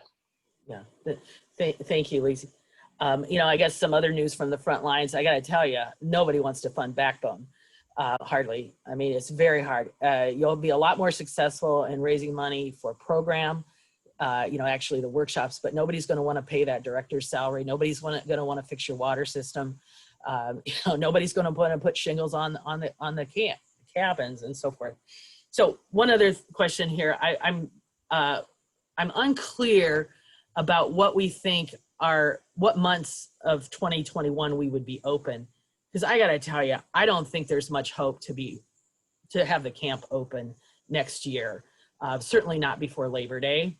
And I'm unclear at what the thinking is in terms of the 2021 budget. Is the thought that we're going to be open in the spring or the summer or what? But I got to tell you, everything I've heard from the health officers, I really don't think we're going to be allowed to open before Labor Day next year. So just to answer real quick, as Rob said, the first two budget scenarios are figured to be budget neutral. So whether we open or not, that's what the cost is going to be. And if we open, then any camps that come in will sustain themselves. The third one is the one that adds in, if we do the CAS Dreaming proposal, that we would need to get staff on board, and that would have to be fronted by the conference before they could start bringing in groups and making money. And that was configured for half a year next year. Half. Thank you. Tyler. Hi, my name is Tyler. I've been on the Camp Revisioning Task Force, and I am a member of the Sonoma First Congregational Church. And as we're having this conversation, I maybe wish I had said this before. I mean, we're certainly talking business. We're certainly talking money. That's what this is for. But I would just like to take one moment to remind all of you that Camp CAS is actually also a sanctuary in many ways. And we hope that it can be a sanctuary in many ways going forward. So as we talk about it in all of its business aspects as well, I just ask that each of you hold in your heart that this place is also sacred space, thin space, and a sanctuary for many, many people who have experienced God there, faith formation there, transformational community there. And so I just hope that we're all holding that as we have this conversation as well. And so I'm also just wondering, which kind of aligns with a lot of the questions that people are asking, if this dream for Camp CAS is something that maybe like we are not able to figure out all the financial pieces of yet. And as we pursue this easement on the land of Camp CAS Darrow and possibly that income coming in, is there a way that we could budget that income from the easement to both cover capital needs such as water tank replacement, those types of things, as well as a seed fund to be the beginning fund for this dream of Camp Cazadero, which the dream is supposed to be self-sustaining and self-funding, but it does need a kick to start. So if we're not there yet, I'm wondering if this is something we, in some official committed capacity, can say, maybe we're not funding or committed to yet, but we're committed to continuing to sort out the details and look at what resources we have coming in as this easement goes through. And then moving forward, and I guess Sharon and Lacey, that's also a question for you, in that if we were not able to make this happen right now, and maybe this shouldn't be a public question, and I'm sorry, but I'm just thinking if this isn't a budget we're able to vote on in October or start that in October, is it something that maybe 6 months or a year from now, especially with the uncertainty of COVID that everyone is raising, is there space for this to continue to be a hope and a dream that we're working towards, even if financially we are not ready to commit right now?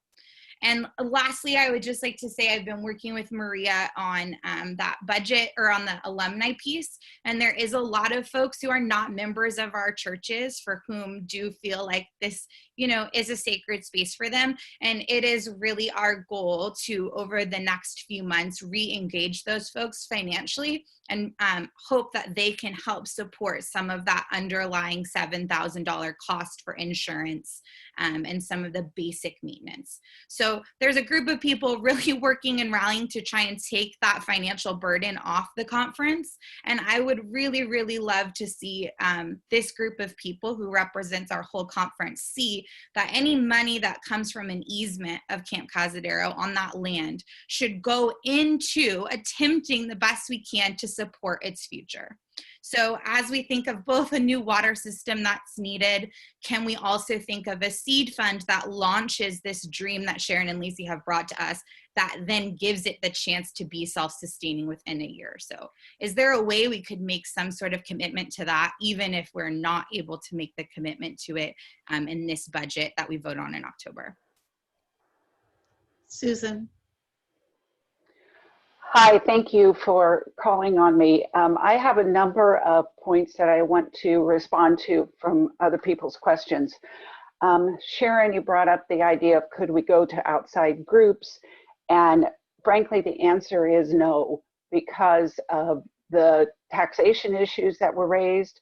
Also because our facility simply is not welcoming to those groups. And someone else made that, I think Arlene made that same point, is that our facilities are very rustic, and that's not what people are looking for, plus the accessibility issues. So the idea of going outside to bring in a lot of corporate groups or big money groups is not a realistic dream. The other thing to think about is, can we go to other outside nonprofit groups? Of course we can, and I think that's part of the vision. But I would also point out to you that that was one of the services that UCCR provided. And the reason that Camp Kaz has stayed afloat all of these years is because of the outside groups and revenues that were brought into the facility on a year-round, a lot of midweek groups, the outdoor education school that was run there to bring all the children in. Those kinds of things have happened in the past, and we have now lost all of that connection when we severed the tie with UCCR. So that all would need to be rebuilt in some way. As far as the budgeting goes, I am feeling like I don't have complete information because I'm not seeing 2019, 2020 year-to-date budgets and actuals.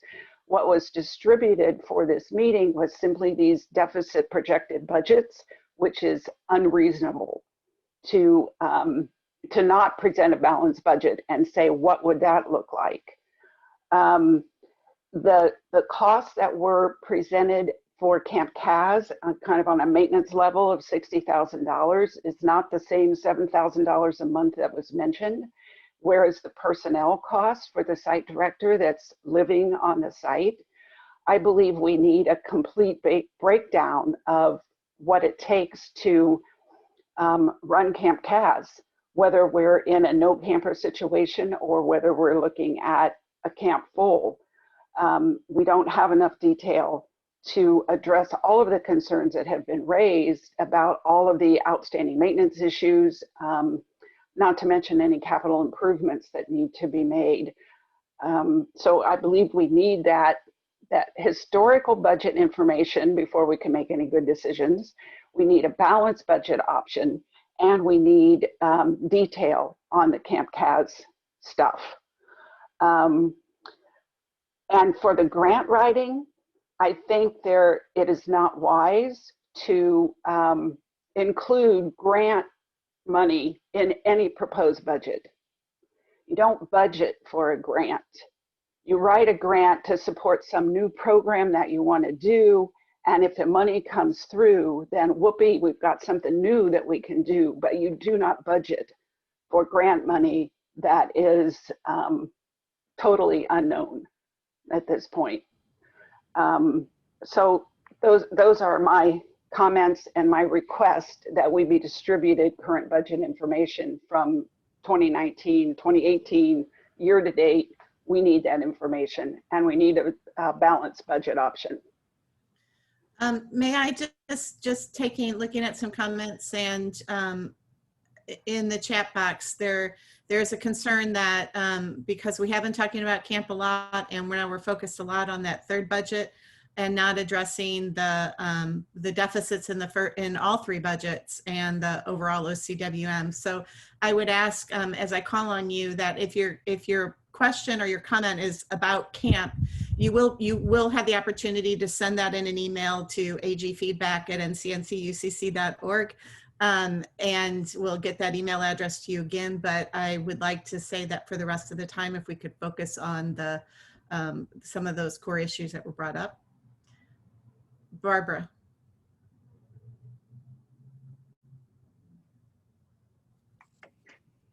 Did I have a question?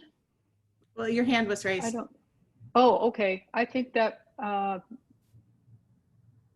might have been a while ago, and I think the conversation has changed. I don't really have anything to add at this point. Okay, Maria.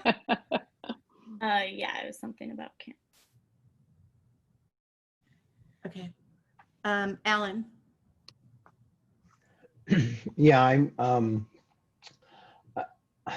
I've been a lifelong advocate of OCWM after 40 years in ministry, and supported the conference, and I believe deeply in the connections within the UCC. But at the moment, I'm co-chair of the finance committee at my local church, and I'm chair of the stewardship campaign. And I have to tell you, we're pretty worried about what this year is going to be like when we're not able to meet in person, and we have people who just aren't able to make their pledge this year. So if you're looking for some kind of increase in OCWM for next year, I have to tell you, there's no way in God's green earth we're gonna advocate some kind of big increase in OCWM. It's just not going to happen this year. We can't do it. Our churches we're worried about paying our pastor and keeping the lights on. So that's the reality. And if this budget deficit is, the only way you're going to make it up is through OCWM money, I just don't see how it's going to happen in our conference, given where we are right now. So I'm looking for somebody to be realistic about that. And I'm looking for a budget that would be balanced and look at what are the hard questions, the hard things we're going to have to do in order to balance the budget. And Diane, I appreciate the fact that when you were hired some years ago, there were promises made and there were hopes for what the money that was going to be in OCWM, but this is the reality where we are now in 2020 and 2021, and we've got to deal with that reality. Before I go to the next speaker, Rob, do you want to talk about the plan for presenting the balanced budget that we have? Our plan was to get feedback obviously today, and once we go through the annual gathering, at that point, because we realize that a lot of people, a lot of churches haven't had a chance to really maybe digest or to talk or to deliberate about the deficit issue here, that at the annual gathering that we would have a better idea of whether or not it's possible, looking at all the churches that are going to feedback at annual gathering. Some may not be able to increase, some may be able to increase. If we get a better feel for what is really possible from the standpoint of giving for 2021, then at that point the council would come back and make changes to the budget to make sure the budget is balanced. Right now, we don't know what we can and can't do. If we know for sure that we cannot raise another dollar, or we may be looking at less than what we're getting now in OCWM, then we have no choice but to balance the budget and make those severe cuts. But we just haven't gone there yet. I mean, if you look at our budget, the only place that we can really make significant cuts in our budget is personnel. There isn't really much else in our budget that would provide significant dollars toward overcoming a deficit. So that's kind of where we're at right now, not knowing for sure whether we have to make that type of proposed cut or not. Do you have any other comments, Diane? And just to clarify a little bit more, is that the plan is from the feedback today and feedback that you all send to agfeedback@ncncucc.org, that conference council will then at its September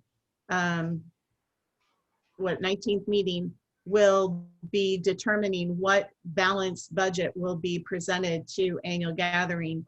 And you will have seen all these options. And if you don't like the one that is presented, the annual gathering will have a chance to speak to it and make changes. So there will only be one budget that you're asked to vote on, and the plan is for it to be budgeted.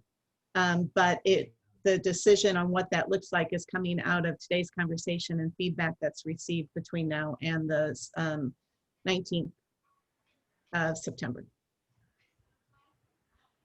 Mr. Wagner.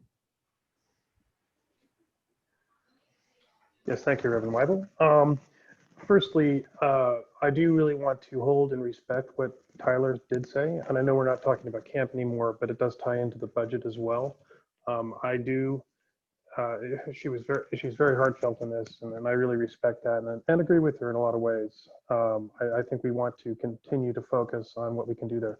But talking about budgets, I've been running an IT business for 15 years, and I've had to learn a lot of things the hard way about how to manage finances and all that. One of the most important things I learned, and Alan touched on this, and Susan touched on this, and a couple other folks touched on this, is that non-recurring income should not be used to fund recurring expenses. Or in a stretch or in an emergency, it can fund short-term, very definite, defined short-term expenses. And I want to make sure that's accounted for in this. I really do want to echo the concerns for making sure that we get a budget without a deficit involved here. Thank you. That's all. Barbara? Okay, Barbara did not mean to raise her hand, so I'm going to lower it. All right, Carmel.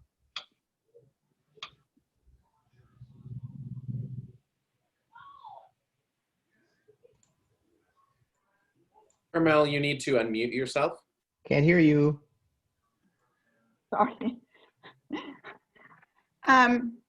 We have about 20 churches who do not support the conference at all. And so in trying to deal with this on the finance committee, one suggestion was made is that for those churches in particular, if they want someone from the conference to come and preach for them or whatever, the conference staff to come and preach for them, then there will be a fee that they have to pay in to cover those costs and support. And so it's hard to know how we address issues for people who do not fulfill their part of the covenant. I know that some churches find this very difficult, but yet that is what is required, especially in these times. So I just want to throw that out there to see how that would sit with people. Thank you. Kevin. People respond in different ways. Some people respond very positively to dreams and to visions of what is possible. Others respond to scarcity. And in that context, I think it would be important for us to understand what is not being done today that we would like to see, that you, Diane, and others would like to see done. And what would we give up if we had to balance the budget? I think that needs to be part of the discussion at annual gathering.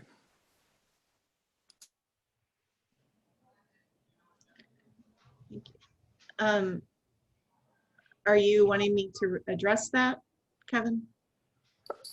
I think it wouldn't hurt to partially address it now, and then to have that available when we have a discussion later, looking at multiple scenarios, including the balanced budget scenario. Because I personally see the balanced budget scenario as being, I don't want to say life-threatening, but extremely painful. And people need to know what they would be giving up.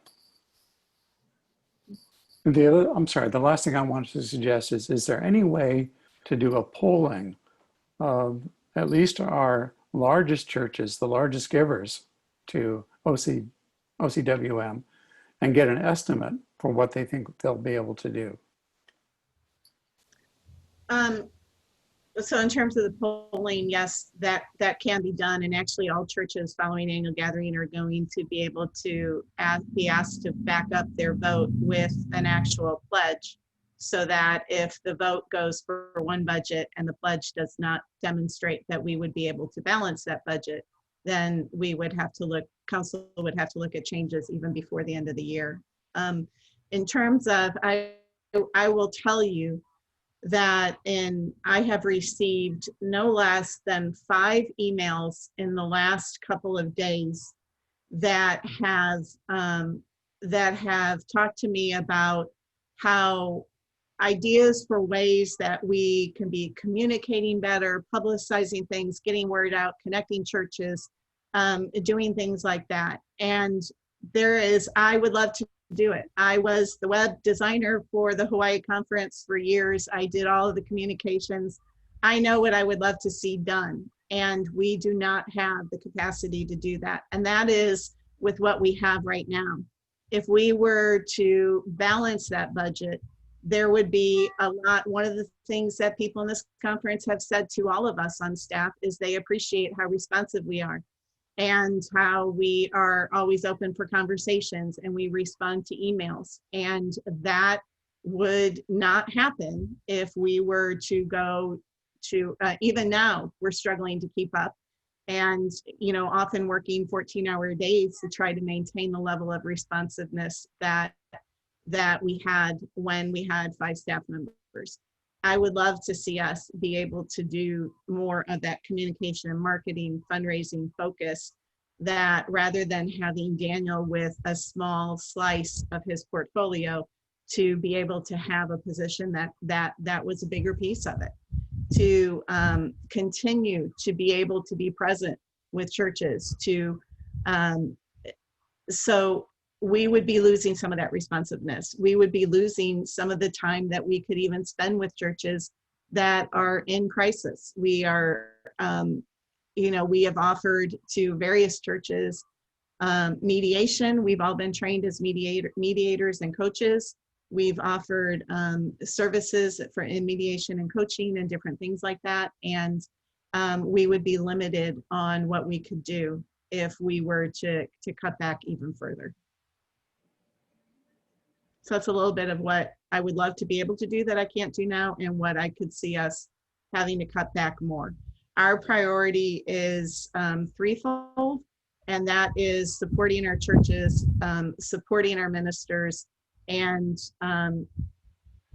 supporting the justice and witness work of each of our churches, as well as those places and kind of offering the umbrella for us to do together what one church cannot do alone. And those are the 3 things that we focus on the most. And we would lose the ability to do that. I'm sorry, Kevin. I just want to say we may need to move to a model that blends paid staff with more volunteers. I am going to tell you right now that it is hard. The same volunteers are doing so much, and Kevin, as a chair of Committee on Ministry, what the volunteers on Committee on Ministry are doing. Our council members are sometimes doing double and triple duty. I have put out requests for volunteers, and I can't get them. I've done it for various tasks.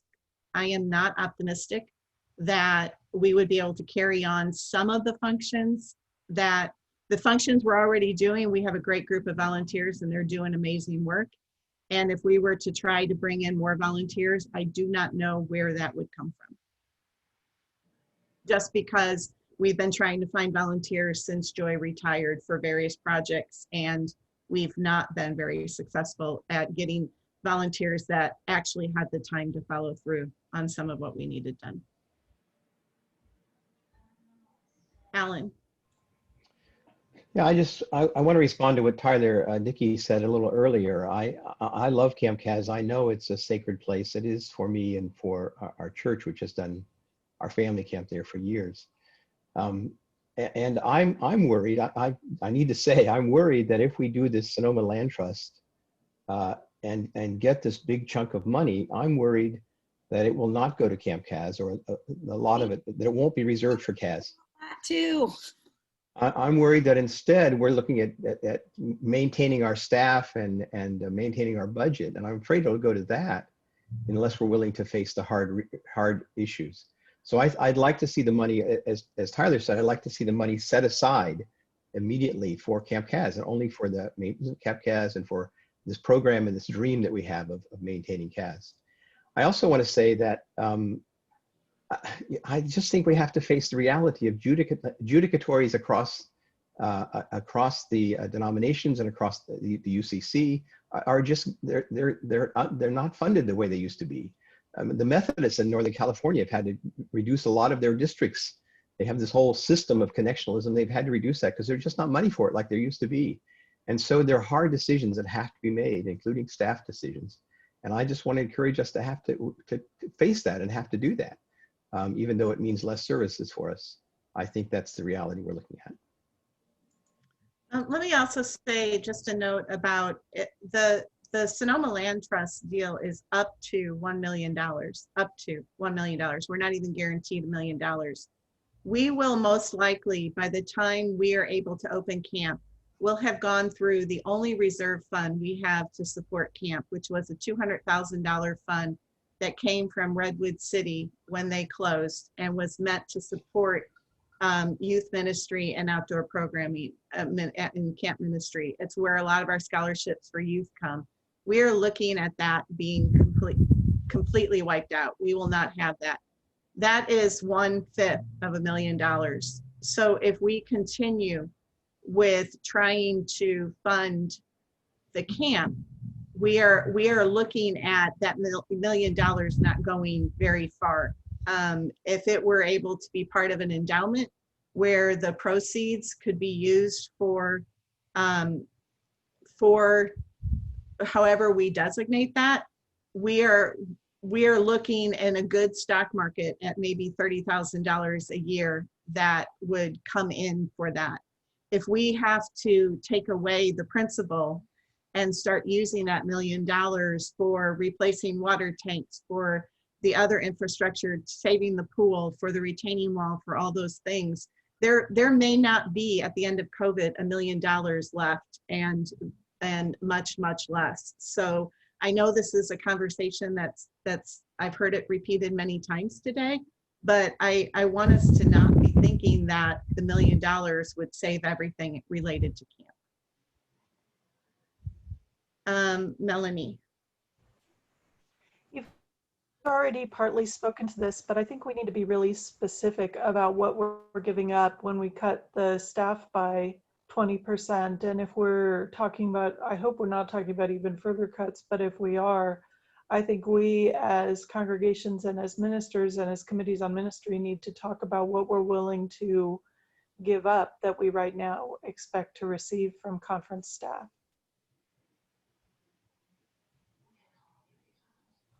That's all I got. Melanie. Maria. Yeah, so Alan just inspired me a little bit to kind of think about these details a little bit more and kind of some other ideas. So I really don't want to hurt anybody's feelings, but has there ever been thought of like titles matter, and titles are about the salary that certain people make an income? So have we thought about having less ministers, for instance, in the conference staff, and instead replacing them with some lower paid staff, for instance, like an administrative assistant or like an IT or like somebody like that would still be doing the job, but maybe there's just one minister or two ministers. I mean, I don't really know the details, but like, has that been a thought that has come across, like when Diane came in, that people said, we want to hire on these two ministers, but of course that does come with a financial agreement with those titles. So has there been thought about potentially restructuring the staff roles in that way? And again, I know every single person at the conference staff is like so amazing. And so I really don't want to hurt anybody's feelings, but I'm just asking.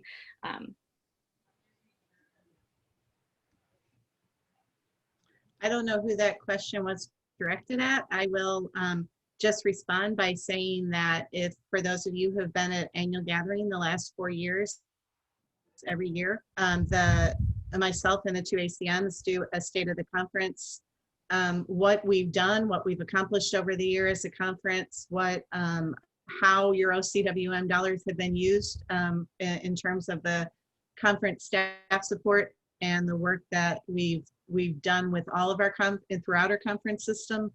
And we have also said that if this work is important and you want it to continue, we need the support in the budget, and have received every single year really positive feedback about, we don't want this to fall off. This is really important. We want you to continue it. So we have been operating under the understanding that the churches and the ministers want what we have been offering to continue. If that has changed, then it needs to be a conference-wide commitment to make that change and give direction as to what that looks like.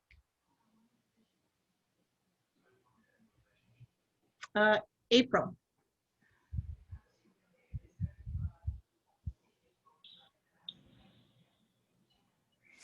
Good. It's afternoon where I'm here. I'm not sure they're morning. I just want to say, I don't have a question. I just have to say, we're talking about money, we're talking about finances, and it's a very hard subject. Before we go back to that, we got to have faith. We got to have the faith of a mustard seed. I mean, we got to have faith in our conference. They are doing the work. We call on our conference ministers for everything, and I know both of them, all three of them, work more than 8 hours a day than what we put in. We got to have faith. We got to take what we're hearing here to go back to our churches to say we must donate to the OWCM. I'm not sure if I got it right, but we just got to put our faith in God, the faith of a mustard seed, that our conference is going to be okay. The camps are going to be okay. I just cannot stress that. I know money is an issue, and I know it's very important, but most churches are thriving, not all of them. We introduced online giving in our church, and our donations doubled because of that, because people were able to give on donations. Plus, we've reached outside of our membership when we went online to do services. So I'm just saying, before we start talking about cutting salaries, laying people off, if we lay off our OCMs, I'm not sure if I said that right, if we lay them off and then we need a search committee going, who are we going to call on? We can't wear out the ministers that we have, and then we don't have anybody else to do the work. So before we start talking about losing jobs, let's take a survey. Let's reach out. I think someone else said it earlier. Let's reach out to the churches that are giving to see what they can give. Let's reach out to the churches that are not giving and tell them what they're not giving and how we need their help. But before we start laying off anybody, I beg of you, I'm an HR manager, and that is the last thing. That is the most heartbreaking thing that you can go through, is laying someone off, especially during this time.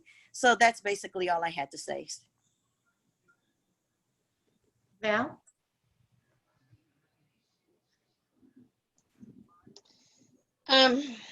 Having been in this conference and to many annual gatherings, and having spent many years up at CAS and a couple at TAM, I really feel like we've lost the focus here. The focus here really needs to be the budget. And as much as I hate to see camp go, I totally agree with Arlene.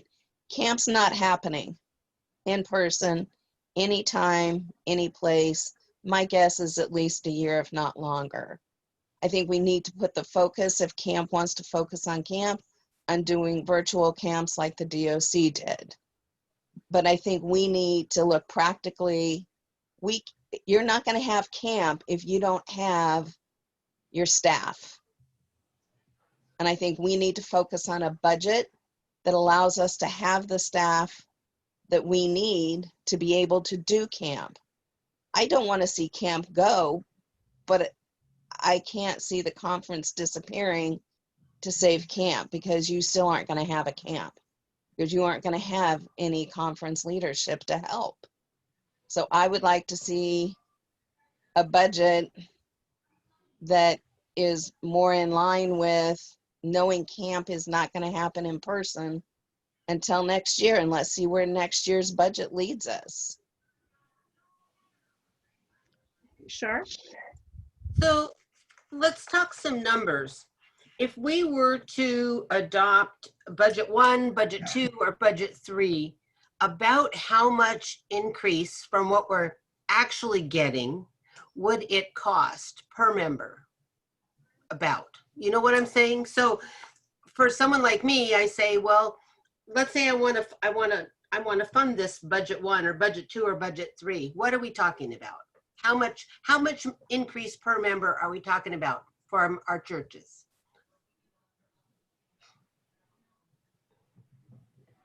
Go ahead, Rob. So my question would be, how many members do we have? I don't even know that answer. I know how many churches we have.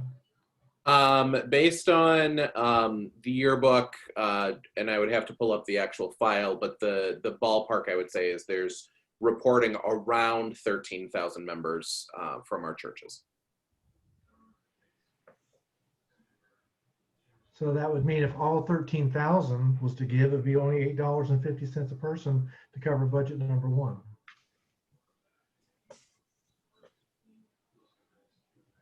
We need $110,000 to make budget number 1 a balanced budget. We have what, 130 churches? 113 churches. 113 churches, and then we have quite a number. I don't even know what the number is. It's not even giving out of the 113. Do you know? We have gotten that up to when a couple of years ago we had only 2/3 of our churches were giving anything. We now have gotten more of our churches involved, and we have about 90 of our 113 churches that are giving. I also want to remind you about the figures that have been put out there about the consideration of basing OCWM giving on a percentage of your operating expenses. Carmel, did you want to say something to that? Yes. Shoot. Oh, the operating budget is a much better indication of what a church's capacity is for support, because that takes into consideration, assuming that our churches are working on a balanced budget, that this is what they spend. And instead of basing it on per capita, because per capita is loose, real loose. Some churches don't keep membership rolls, some do, some include what we call non-members, others don't. So if you base it on the costs of a church, then that is a better indication of what their capability is, and talks to the issue of fairness and denying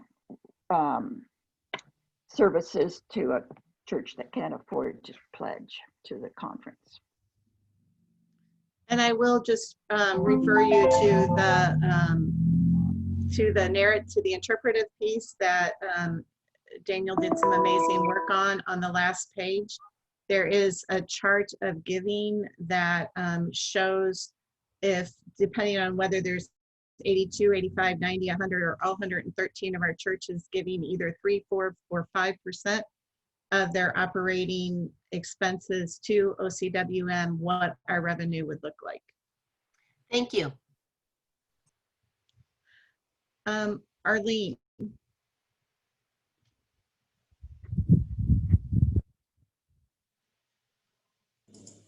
Yeah, so I wanted to just introduce a thought here. A lot of the conversation, around the camp, it seems the camping program seems to sounds to me like, it's either or, that I want to suggest that it's possible to have a very vibrant camping program without owning a camp. There actually, I think across the country are several creative models where conferences have divested themselves of their property, but still enjoy being able to go to the camp. For example, the Iowa conference I was referring to, Pilgrim Heights. Pilgrim Heights is now a separate corporation, and the Iowa conference is still putting on camps there. And the conference, the blessing is the conference isn't having to deal with, you know, this huge asset and the upkeep of it and so forth, but can still, you know, still go to that place that that warm tummy place. You know, the United Church of Christ at the end of the 20th century, Board for Homeland Ministries thought they would be able to raise a lot of money and also cut their costs around conventions by building a hotel right next to the national headquarters. Well, that worked out really well for a couple of years, and then it tanked. And so the corporation had to sell the hotel, but they still use it for housing people that come to Cleveland for meetings. There are some examples of local churches that have actually demoed their property and revisioned the use of the property. They still can worship on that site, but you know, they're using it in different ways and so forth. So I just want to suggest that we allow ourselves to envision a possibility of continuing the camping ministry that doesn't necessarily tie it to one physical location or to the ownership of the property. I think there are some great models around to look at for finding a friendly buyer or a corporate partner that could help us be able to do what we do best and divest ourselves of the things that really tug at our hearts and hold us back from all this really, you know, great energy and ideas that Maria and Tyler and others have shared, Lacey and Sharon have shared. And I want to suggest a couple of resources for us. One is the UCC Building Fund offers strategic planning and leadership resources and stuff like that. I talked with Lori Manning yesterday. She serves on the board for that. And she's reached out and asked if, you know, some folks there in Cleveland would, you know, help us take a look at this in terms of, you're really giving us a leg up in terms of helping with the strategic planning stuff and probably addressing some of the questions that Kevin raised, which I thought were very spot on. I also wanted to share, and maybe this is already taken care of, but I have a colleague here in the Hayward area that I work with. His name is Landis Graydon. He is a commercial real estate broker. He deals primarily in faith-based properties, also public properties. One of his clients is the Hayward School District.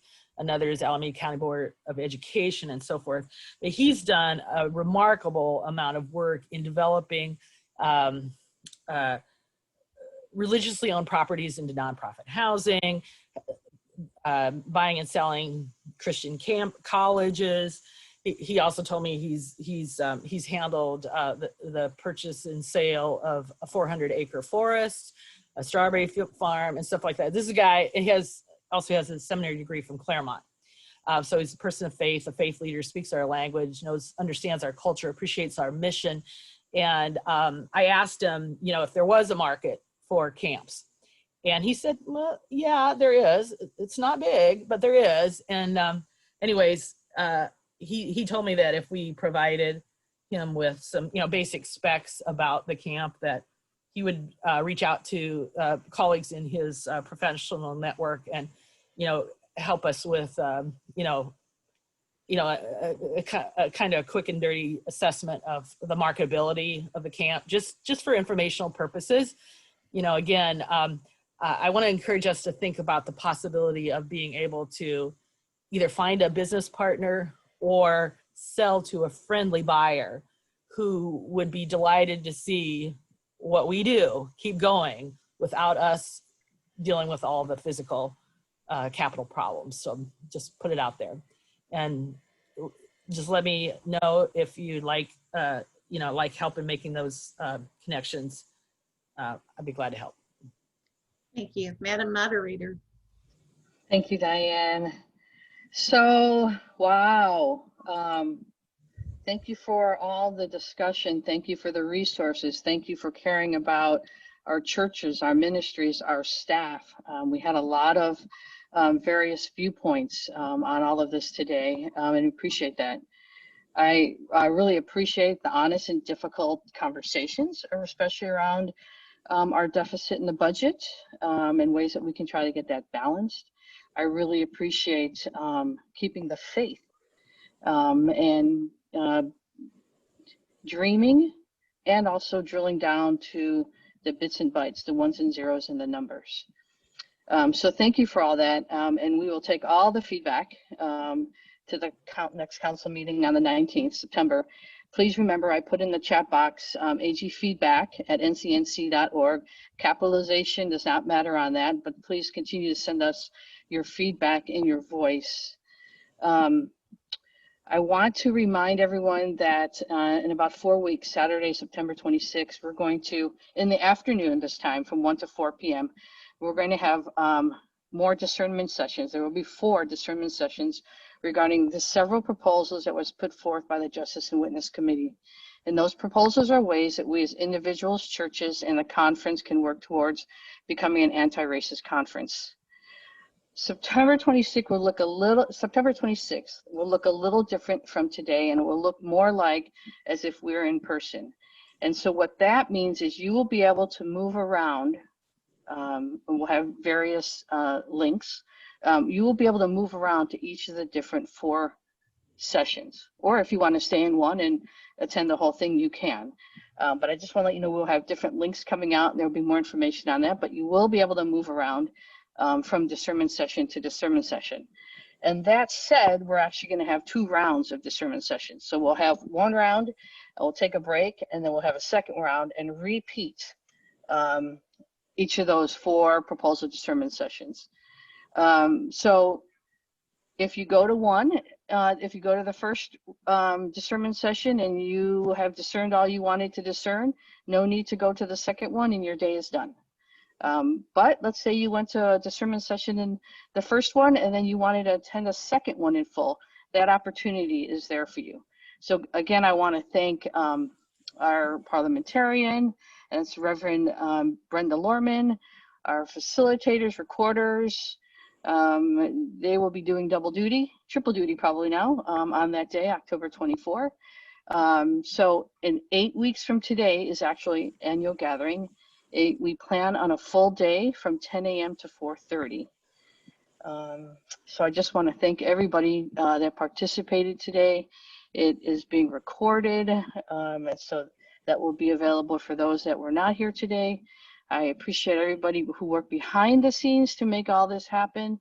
It takes all of us working together to do God's work, really, for the conference.